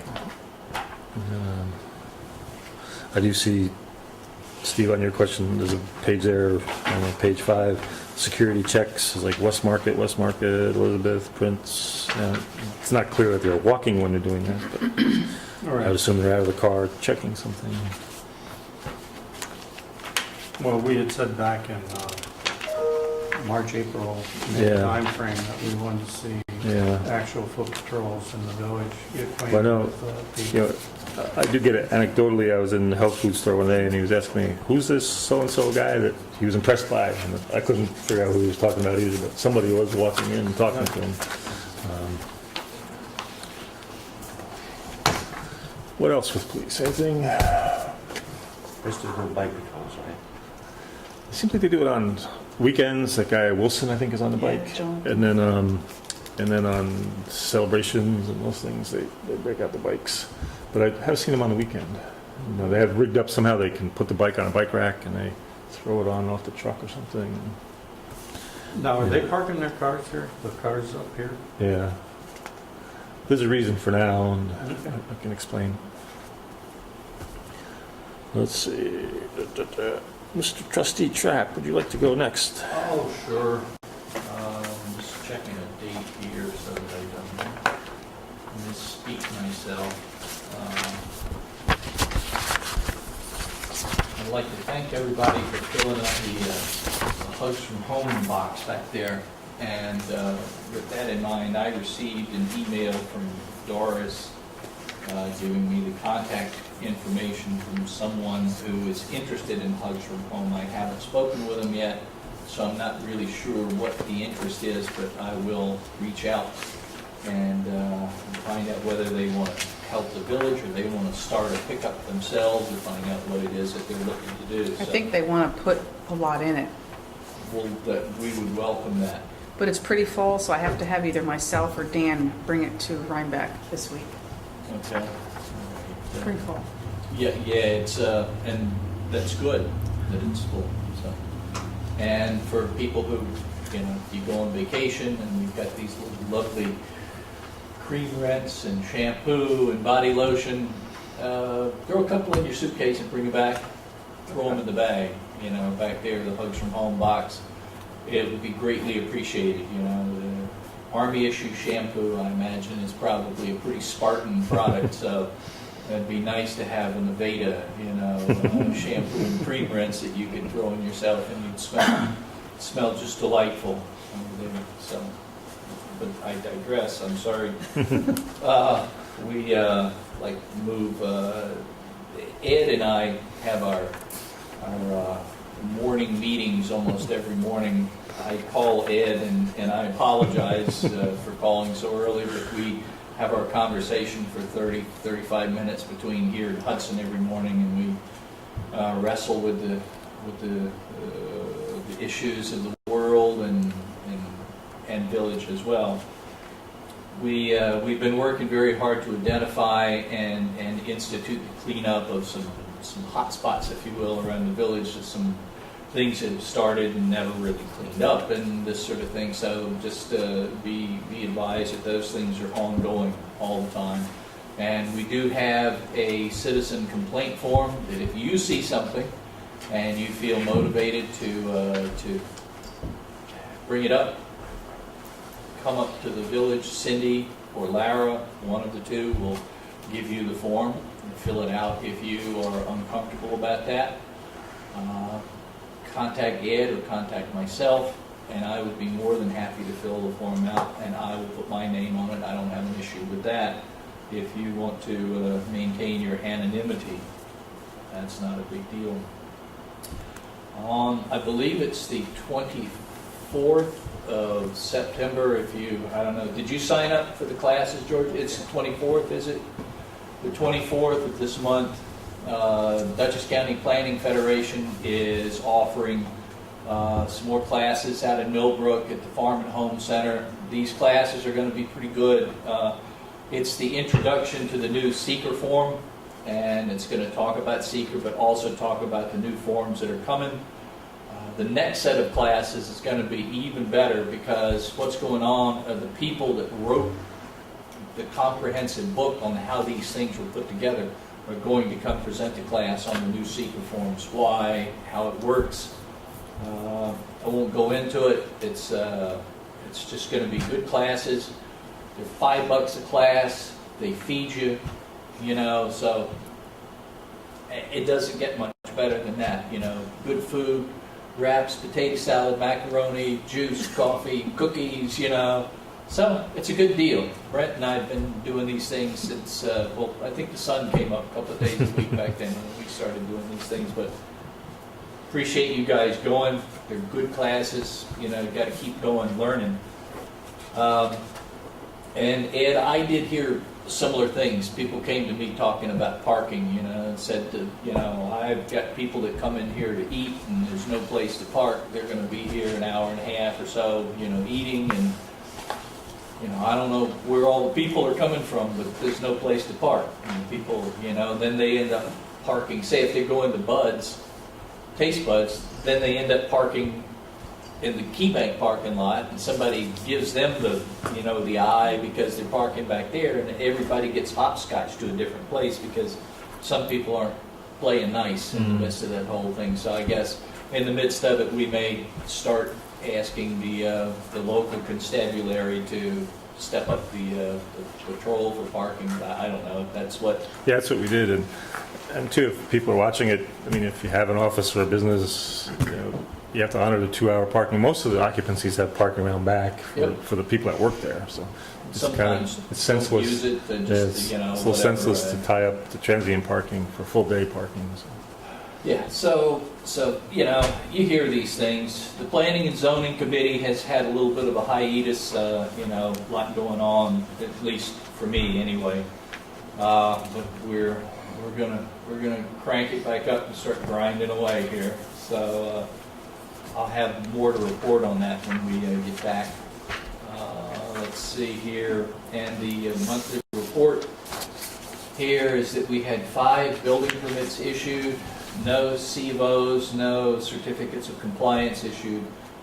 Sam conducted 3 municipal searches, issued 2 orders to remedy, and those are probably some of the maintenance issues that Ed and I are out there looking at, We encourage anybody, you see something that bothers you, come talk to us. We'd like to clean it up. No stop work orders, no court appearances. Sam conducted 4 fire inspections.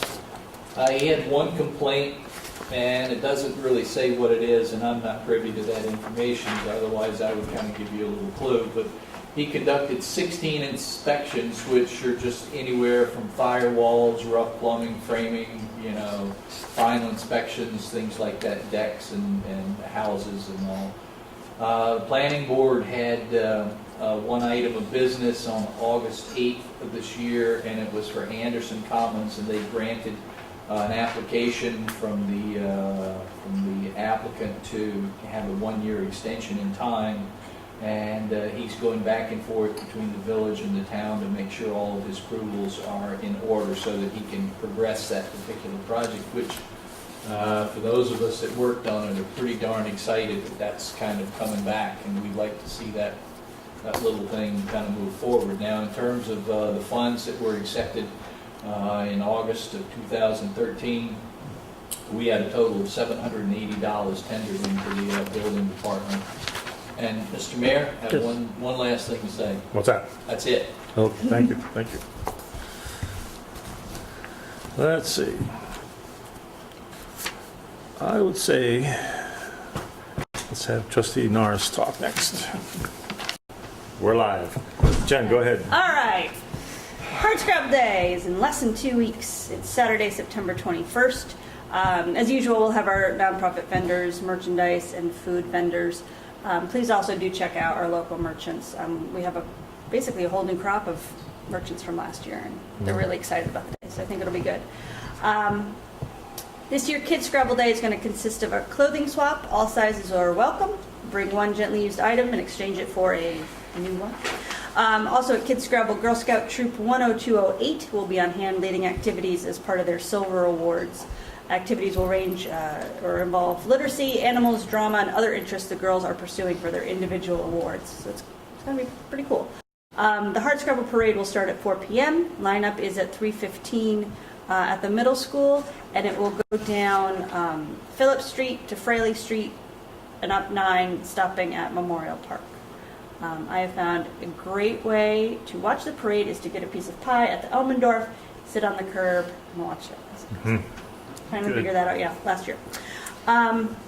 Main Stage Entertainment, we have 2 acts this year. They're not household names, but they've played with the likes of Frank Zappa, Levon Helm, Widespread Panic, Keith Richards, Bob Dylan. So I think they're going to be awesome.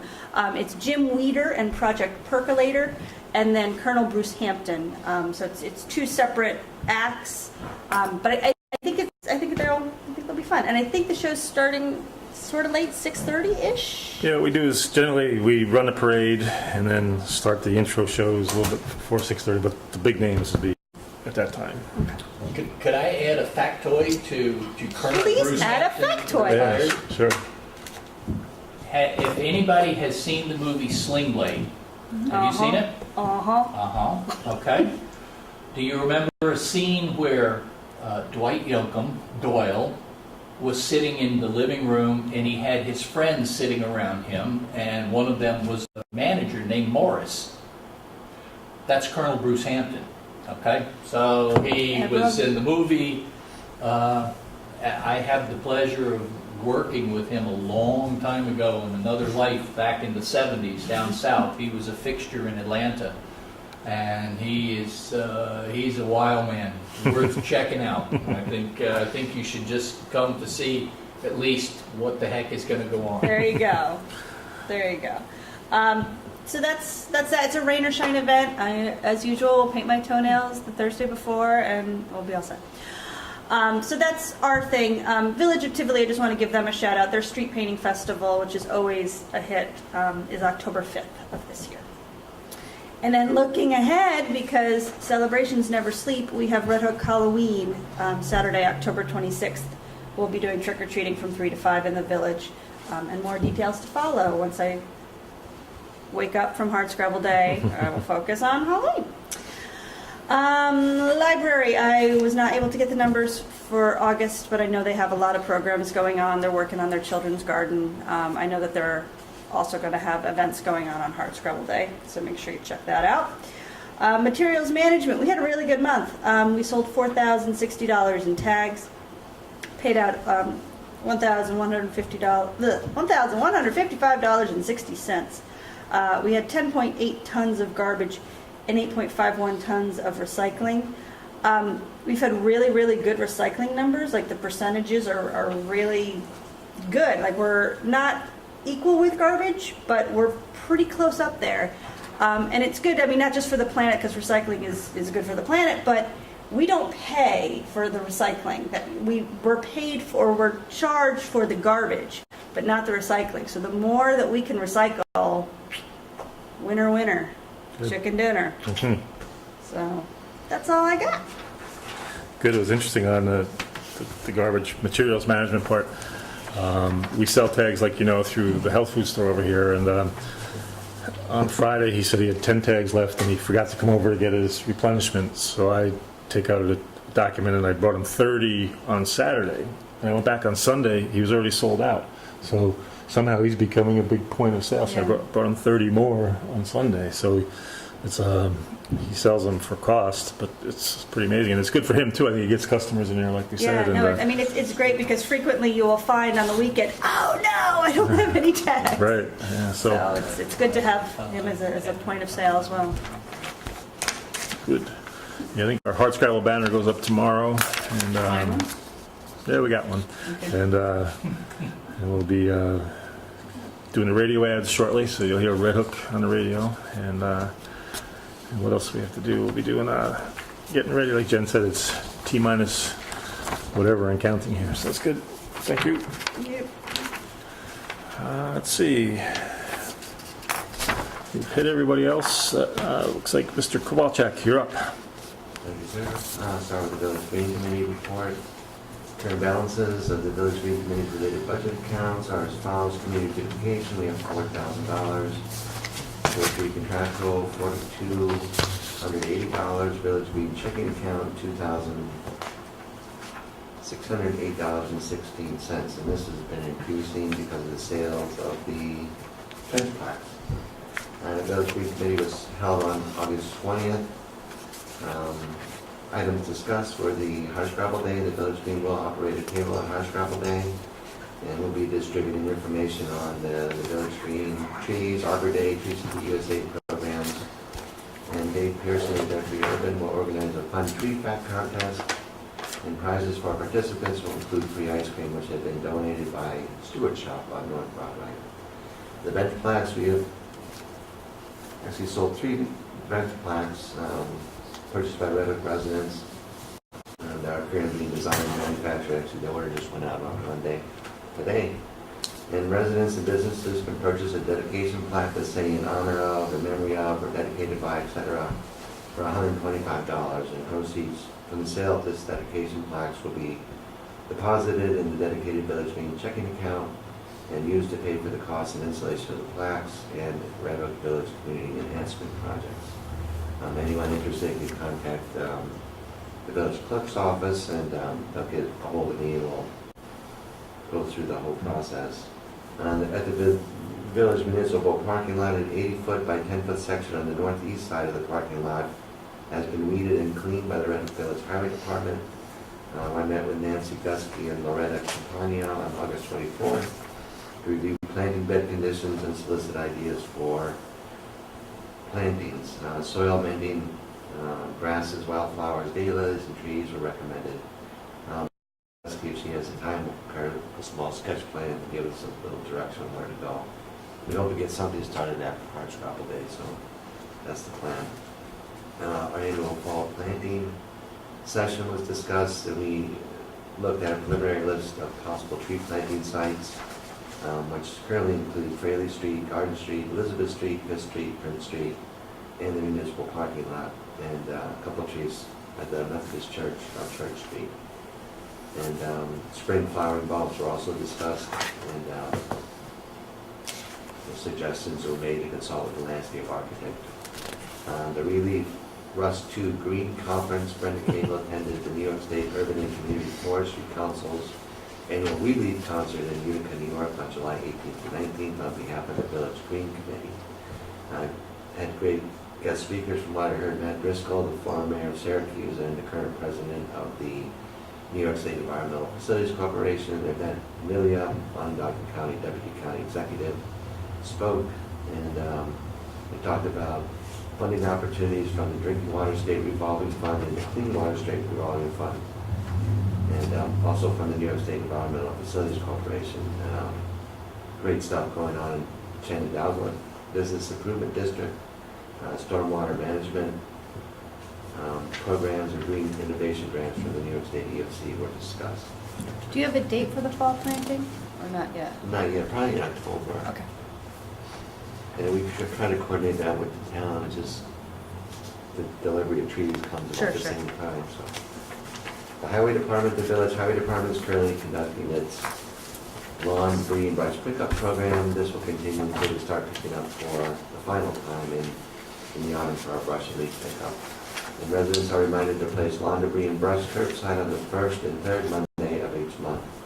And the size we're trying to recommend or keep down below 6 foot by 6 foot by 6 foot, with tree limbs no larger than 8 inches in diameter.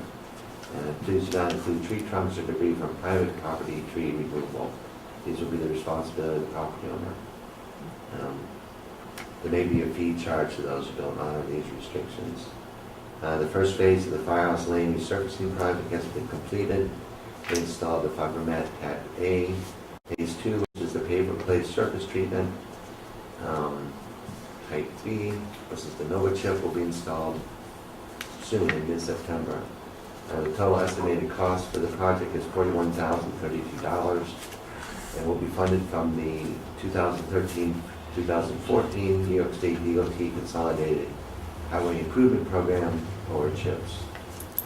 The Village Highway Department is currently finishing weed removal. I think we finished today of all the weeds on the sidewalks and curbs on Route 199. And Dan and I met with representatives from Montana Equipment on August 9th to discuss options for a purchase or lease program for a backhoe. Trade-in options, lease-to-buy options, lease options, standard and extended warranty options, and Village Highway Department vehicle rotation plans were discussed. And we're currently reviewing these with the mayor, and hopefully something will come forward soon. No scrap metal was sold during the month of August. Total revenue generated to date for this fiscal year is $366.96. I understand we do have a couple of dumpsters ready to go. Since inception of the scrap metal recycling program in September of 2007, $14,506.82 has been generated. The proceeds from this program go toward purchasing tools and equipment for the Red Hook Village Highway Department. Residents and businesses interested in donating scrap metal can contact Dan at the Highway Garage, 758-8600, or the village clerk at 758-1081. And the Highway Department will also assist in picking up the scrap metal upon request.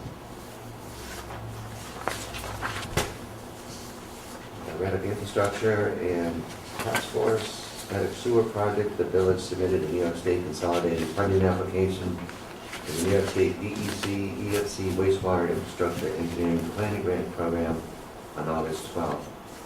The requested $30,000 if awarded will be used to continue the surface, subsurface water quality study and to prepare an engineer's report. The water quality study and engineer's report, once completed, will be submitted for scoring and inclusion on the New York State DFC's intended use plan. Placement and scoring on the IUP determines priority and eligibility for municipal sewer district system capital funding opportunities. The water project, touched on a few things that weren't discussed already, but a meeting was held on August 14th at the Red Hook Village building to review the progress, sign and submit reimbursement requests, and review the status of Phase 1 of the Red Hook Village Wellfield Improvement and Water Meter Replacement Project. Final list of remaining meters to place, issue accounts, change orders, revised dates of substantial completion, punch list items, final project costs, and loan closing procedures were reviewed. Funding opportunities and procedures for the proposed $3.8 million Phase 2, which is the Red Hook Village Distribution System Improvement Project, were also discussed. As mentioned earlier, a 72-hour test started today at the well field, and this is to test the capacity of the improved wells and test the newly installed variable frequency drives and monitoring equipment. We had talked about under budget. Currently, Phase 1 is $78,831.50 under budget and under time. Additional work being considered for Phase 1, as reported, it's also included in the engineer's report scope of work.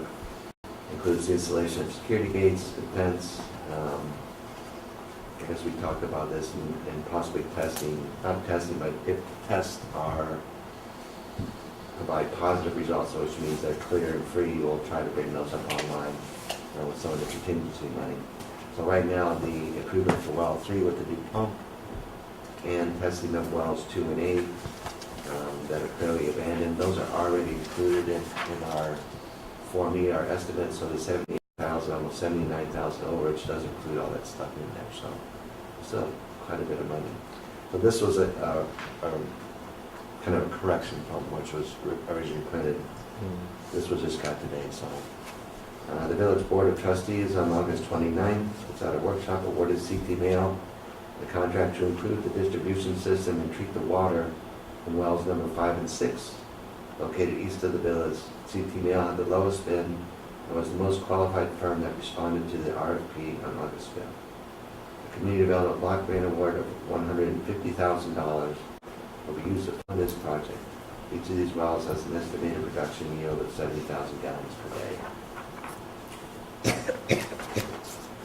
Request for reimbursement was sent to the Hudson River Valley Greenway on August 12th. Well, this is, I'm sorry, going back to the Red Hook Village Pattern Book. On August 12th, the $10,000 grant award was used in conjunction with additional grant awards from New York State Council of the Arts and the Furthermore Foundation. We talked again our vote on the moratorium, including the inclusion of the architectural guides and illustrated plans as an amendment to the current comprehensive plan. And upon adoption of the village board after the moratorium, we get everything in place. The pattern book will serve as a component of the village's comprehensive plan, expressing the vision, goal, and recommended architectural vocabulary for future development in the village. As such, it may serve as the basis for future amendments to the village's zoning code. The Village of Red Hook, along with the town sponsored 2 grants that the village supported with a letter of support. One is the Village Recreational Trail. This was a consolidated funding application to provide trails, excuse me, to enhance, improve, and expand connected networks of walking and bicycling infrastructure. And this to improve connectivity from the Village of Red Hook Center, the Tillage Village Center, Bard College, and Red Hook High School. The town also put in an application for the New York State Transportation Enhancement Program, or TEP, and we supported that with a letter. And the TEP grant, if awarded, will be used to fund the installation of a new sidewalk to be located on the east side of South Broadway, from the Red Hook Town Hall to Hardscrabble Commons, and if available funds permit, extend down to Hannaford Drive. The Poughkeepsie Dutchess County Transportation Council issued a draft bicycle pedestrian plan and draft project list for Rhinebeck and Red Hook. Priority projects on August 30th. I won't read everything, but I did include it in the packet. I guess the couple short-term things, but the main short-term project was the timing at the 4 corners on Route 199 signal to a standard pedestrian crossing, and the addition of curb extensions and removal of some parking spaces to increase the visibility of pedestrians, increase yielding and shortening cross distances on Route 9 and Route 199. And there's a bunch of other ones, bicycle paths that I didn't mention before. And so this is a public comment period which ends on September 13th. This is part of the Dutchess County-wide long-range 20-year vision for walking and bicycling in the county. On the task force side, the task force met on... Back to that Poughkeepsie Regional Transportation Council. Yeah. You mentioned comments should be directed to PDCTC. Yeah. How does one comment to them? Let's see. I mean, You can call it Dutchess County Planning and Development, and they're connected to the Dutchess County Transportation. There is an online. Our online. This is the report, and this is just what I sent or gave to you guys, or just Rhinebeck and that helps. The town of Rhinebeck is kind of like this. It's a pretty comprehensive plan.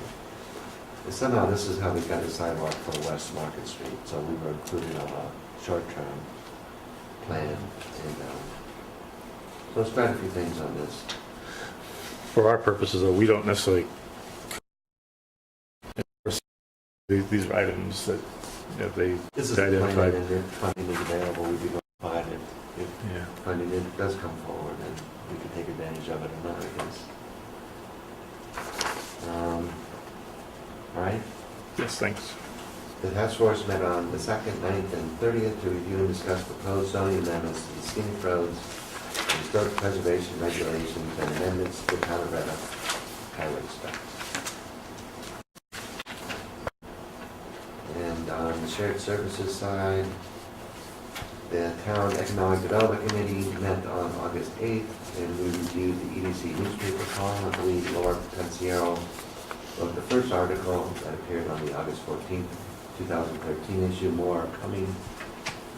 We discussed the EDC membership recruitment, a new merchants group, what to do in Red Hook, has been established to promote village and town businesses, group advertising, and community program enhancement projects. Those were all discussed at the EDC. Actually, while he's taking a drink, the next merchants group meeting is September 19th here at 5:15 p.m. We had about 50 folks at the last one, and it's really good. Very informative. The grassroots kind of organization, they become very proactive. There were no community preservation fund, farmland protection advisory committees, no Red Hook Town zoning review committee meetings held during the month of August. The Red Hook Library Children's Learning Garden met on August 6th, and the mural is currently being painted as we speak. Work is expected to be started soon, I guess this week or next week. 100% of the estimated $17,000 has been raised through donations. We discussed landscaping, trees, planting barrels, fence, publicity. They're planning opening day in October. And there were no Red Hook Together meetings held during the month of August.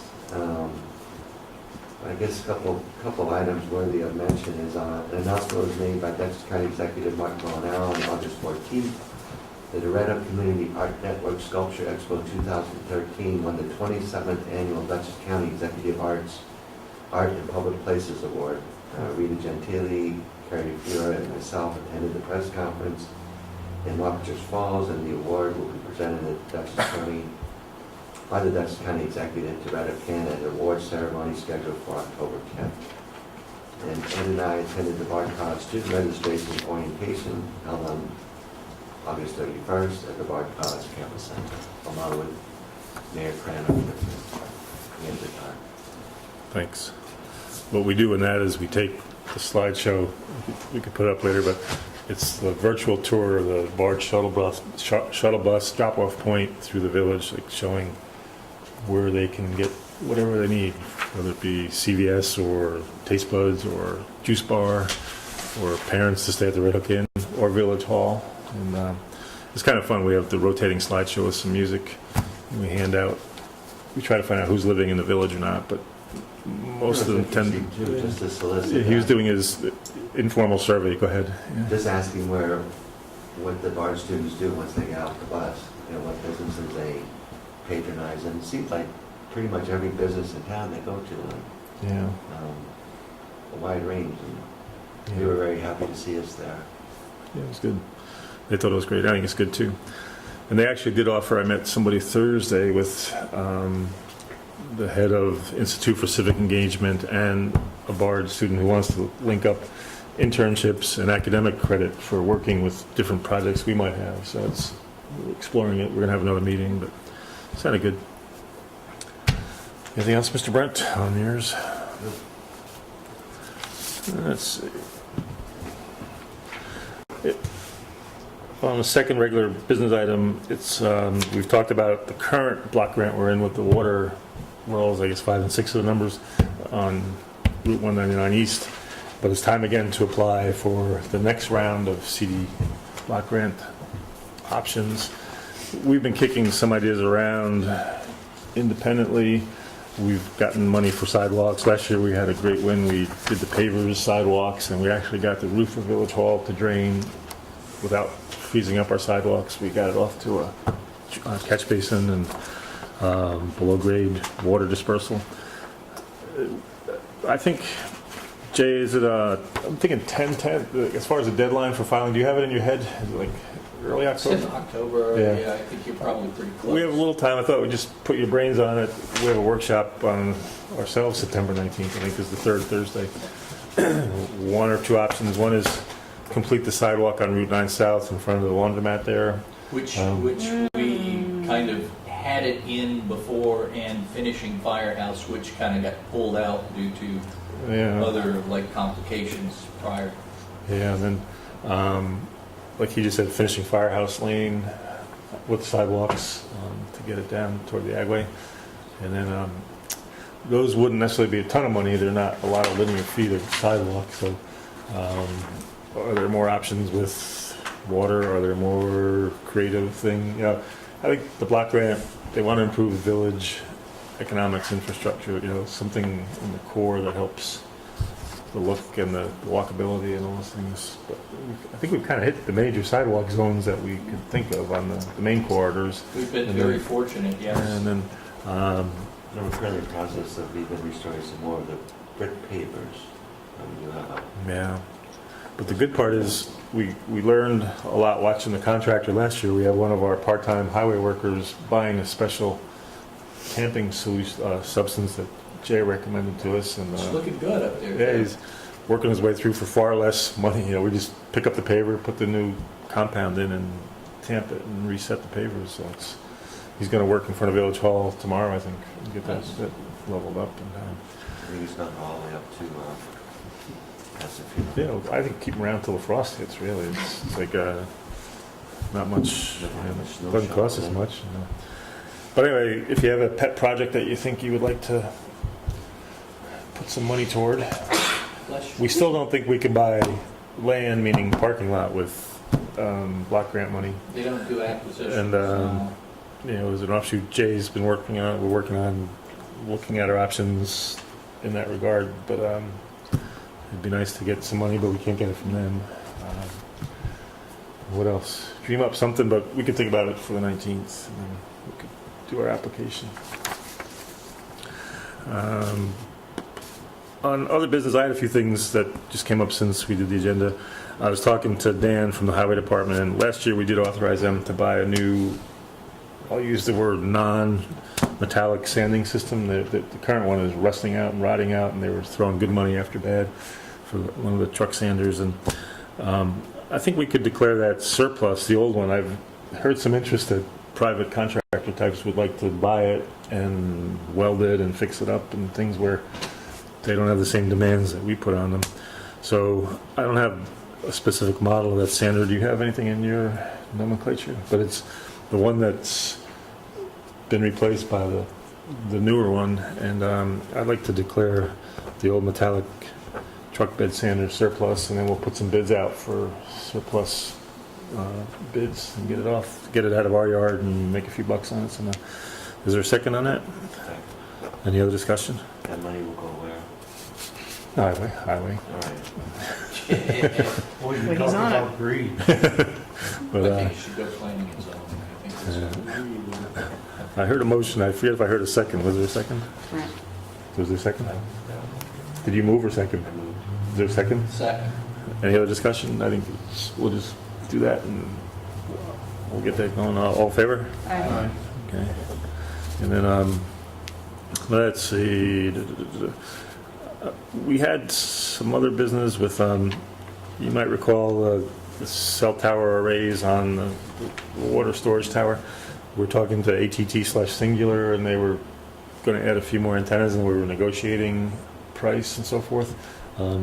Essentially, it got bogged down with technical, meaning their lawyers and price, and we were going back on price, but they have agreed to do a supplement $400 a month, and they have to provide us with the technical array, which then goes to the planning and different things.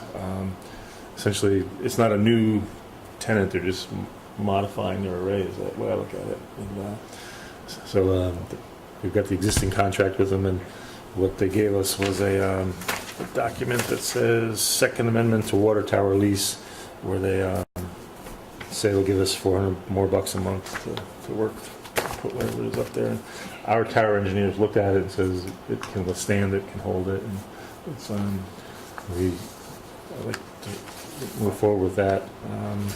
We did ask him. They do reference see attached exhibits comprised of 3 pages, but it wasn't with the packet, so I'm not going to sign until we see that part. But we'll move forward with that. And then we did, as you know, our vehicle and traffic court. We do get we use the services of approved prosecuting attorney who's approved by Dutchess County DA's office, and it helps us move the cases through without having to bring in the arresting officers or ticketing officers, which would be costing us minimum time money, meaning the contract says if they work, they get a minimum pay for showing up. It's been a great success. We've gone through, this is the second attorney I know of in the past few years. She just sent a letter. She says, due to scheduling conflicts, the court night is a set night per month. She wants to resign from the position as special prosecutor to the Village of Red Hook for traffic matters. Their firm will cover September, but we have to look for somebody for October. The reason I bring it out is it's a great job. Wrong word, it's not a job. They really work 2 hours a month, but it's sometimes the younger law partners, not even partners, younger firm members would want to come and work for us on an hourly basis. And then, or the reason I bring it up is if you know any local attorneys, we try to keep it local if we can. It's the firm we're currently using is out of Rhinebeck, but we could. They don't necessarily have to be a criminal prosecuting type attorney. It's just V&T is a relatively low pressure piece of the world. So we have probably the next couple of weeks. But again, if you know any firms that you want to recommend, the way it works is we select who we think works, but technically the district attorney's office has to vet them and then approve them. So, but we do pay them. Now we just have V&T court once a month, so it's I think 2 hours, and we pay them $250 for the night, where it's an hour and a half or 3 hours, but it seems to average around 2 hours. Our office clerks do all the setup and scheduling. The attorney really just gets the files and reviews them and moves it. So if you know anybody you can recommend, bring that to the workshop too. Those are some other business things that popped up today. Anything from you folks? How about from the audience, from the field? Simple one. The first question, in front of my house is a water main cover for, I guess, the shut-off or something. Uh-huh. The collar is raised up higher than the street level. It's all kind of chewed up on parts of it. I guess we snapped off the plow blade a couple of times on it. Every car that's going east runs over it, so I get clanking all night long. Oh, yeah, So not I can good. rip the plow blade off again. Just on Cherry Street, George? Yeah, right at the intersection. Yeah. It's chewed up, so it's been snapped, the edge has been snapped a few times. That's what's taken the blade off. Have they in the past built it up, or just? I don't know if they ever did or not, but it's down about a half an inch. But it's chewed up because the plow blade hits that part. But then every car going down, the blade itself is bouncing. So Yeah, well, we'll give them a note in the morning, and two options. Either they can dig it out and resurface around it, or reset the height somehow. yeah, I'll see whatever they do. That's a manhole cover there? No, No, it's not a manhole, it's like a water. sounds like it's an 8-inch valve cover. Yeah. Oh, those- Blue, one of the blue They ones. painted it Yeah, blue, yeah. The shut-off valve, right to the hydrant or something, or with speeds on it? There's a couple of them out there. Mm. The other question I have is on this moratorium. Hmm. It's kind of strange because the ordinance wasn't allowed to ask questions on the village law. Pardon me? The people in the audience didn't seem to be allowed to ask questions regarding a village law. We were able to make a presentation, and you took it on advisement, discussed it among yourselves, and passed it. So if anybody had a question, they couldn't get it answered. And my question would be, why do we need it? Well, when we voted on it, what I was trying to describe is the why, and we tried to elucidate a little bit from up here, but the way I see it and with the vote, we, like I said, the village is really moving forward, but its code in the comprehensive level is 40 years old. The town around us, past centers and green space, which is redirecting development, focusing it toward the village and doing other things in the town.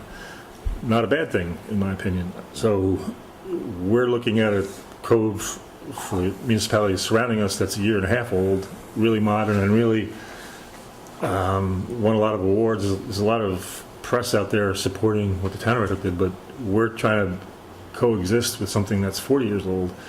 And we have to get them to match up better, and that'd be the why.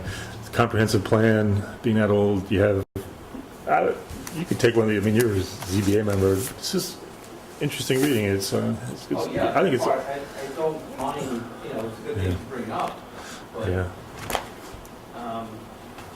it's just that if you want to change zoning, which they've done, Mhm. or if you want to add this to zoning as a working issue, you simply pass a law for that, which takes about 4 months to get processed through the I system. think you would be also, when you attend the seeker reviews, there's a new provision in the new seeker law about, does this application of this project comply with the comprehensive plan?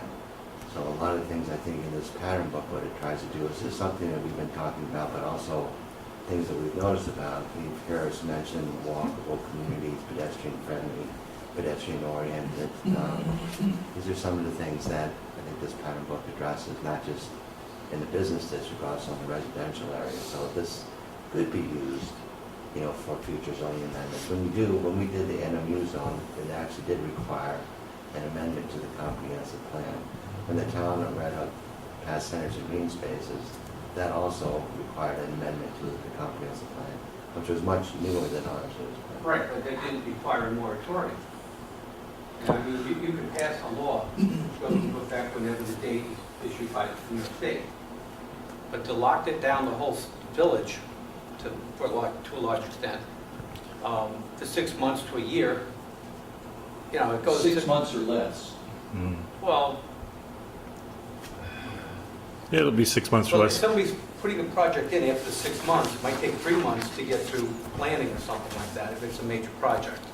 So you can add 3 months to 6 months, and you can maybe add some more, because that can be extended also. And our point in the moratorium is that if you don't have, I mean, right now, there are no major applications in front of any of the boards.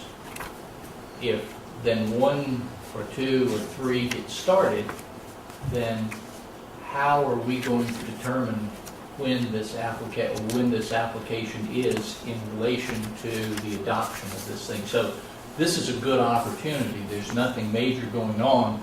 We stop the process, we review, we adopt this thing, we pull it back, and then, you know, then it starts again.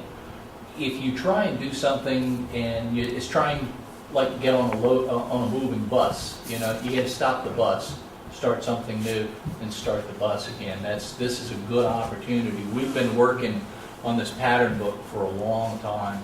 This is a good opportunity, a cessation in any of the applications, and a place to put it in. The next logical step. So the final version came out May 20th. So, you know, we're not that far away from May 20th. I mean, a couple months away. So this is the next logical step in amending that comprehensive plan in time with what we had. So Wouldn't want to upset somebody by saying, okay, your application is in progress. Oops, we got a new regulation. Now you got to go back and change your plans to be in accordance with this. Again, pattern book is not a regulation until you put it into the law, under zoning. So that's a year from now, so that's going to happen. I don't understand where you're getting the year from. Yeah, I don't understand that. Last either. time you changed the zoning, how many years did it take to put the MNU zone? This is one thing. That's one zone. One little piece. It's, And George, like I said before, you know us, and we think all the criteria, all the options, it's like, when is a good time? You know, it's a moving process. It's, You accept the pattern book, and you have to go back and put it into the law. And whatever time it takes, you got to do public hearings, and you insert it in the law. I don't see why we have to have a 6-month moratorium. I think it damages the village, as I said, you know, I tried to do my short presentation there. I think it's bad for business, it's bad for property owners. Because it puts everybody in a position where if they are changing business and they need it to go before planning, you can't sell, you can't buy, you can't rent, because you can't get an approval. well, but we talked about the exceptions, and Again, It's not- another cost. You know, if you make it too expensive to do business here, they're going to go elsewhere. Now, there has to be a practical point. You brought up Rhinebeck. I mean, Red Hook's What town, costs are you speaking of? legal costs, time frame. You want to open a business, it might be, you need 6 months, you have maybe in wintertime, it's a wintertime business or a summertime business. You knock the scheduling off. Somebody can't make a plan, can't get the funding together, because you can't get a lease, because the guy can't give a lease because, or you don't want to pay for a lease when you don't have it, that they can't give you one, basically, because you might not be able to do it. When you talk about the town, I think it's a disaster over there. I know everybody's proud of it, but it seems like they've jammed up businesses in the town, and it'll probably take 20 years to recover from what they've just done. I know they're giving awards to each other, but it doesn't make any sense to me. It may not be a good idea to follow the leader. It's got to be done at some point. There has to be a cessation of activity during the adoption, because otherwise it just gets more complicated. Brent and I spoke on this, and neither of us think that 6 months is necessary. But what would you rather have heard from us? 3 months and then extensions, or rather 6 months and do it shorter? I'd rather not have heard the word moratorium. The law changes, you can advise somebody in the process of it. Once approvals are given, and when the state approves it, fine, that's when it goes into effect. You can't start something prior. Well, I'm sure if you were a business owner that was submitting an application in the midst of your review process, if you would say, well, now, Mr. Beekman, you have to revise your plans because we've just adopted a law that says that you can't do what you want to do. So you've got to go back and start over again. And that's not something that we want to happen. You have to look at the lesser of two evils, and the lesser is there's not a flurry of activity for submission in front of the planning board right now. So it's as optimum a time as we could have, going into winter when things typically slow down anyway. It seems like it's a fine time to do it, as opposed to let's do it in spring when everybody's trying to get rolling, and then we, pull the reins back on this thing. Nobody's going to like it. Everybody doesn't like something, but this is the better time to do it than I think any other. We've mulled that over for several months here, trying to figure a time to pull the trigger on this thing. And George, the goal here is just to update the comprehensive plan. And I think you would have to admit, I think the village is much more appealing looking, great new occupancies. It's turned a corner since the recession.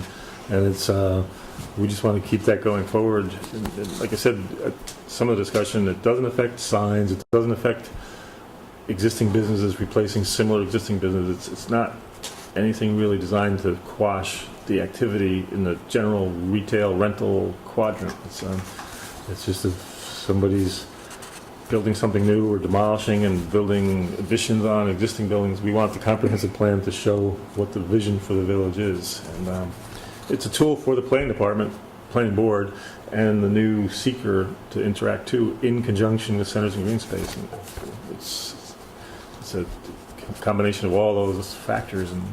And this board, we're going to work on it. Like I said, council was here. They've got it.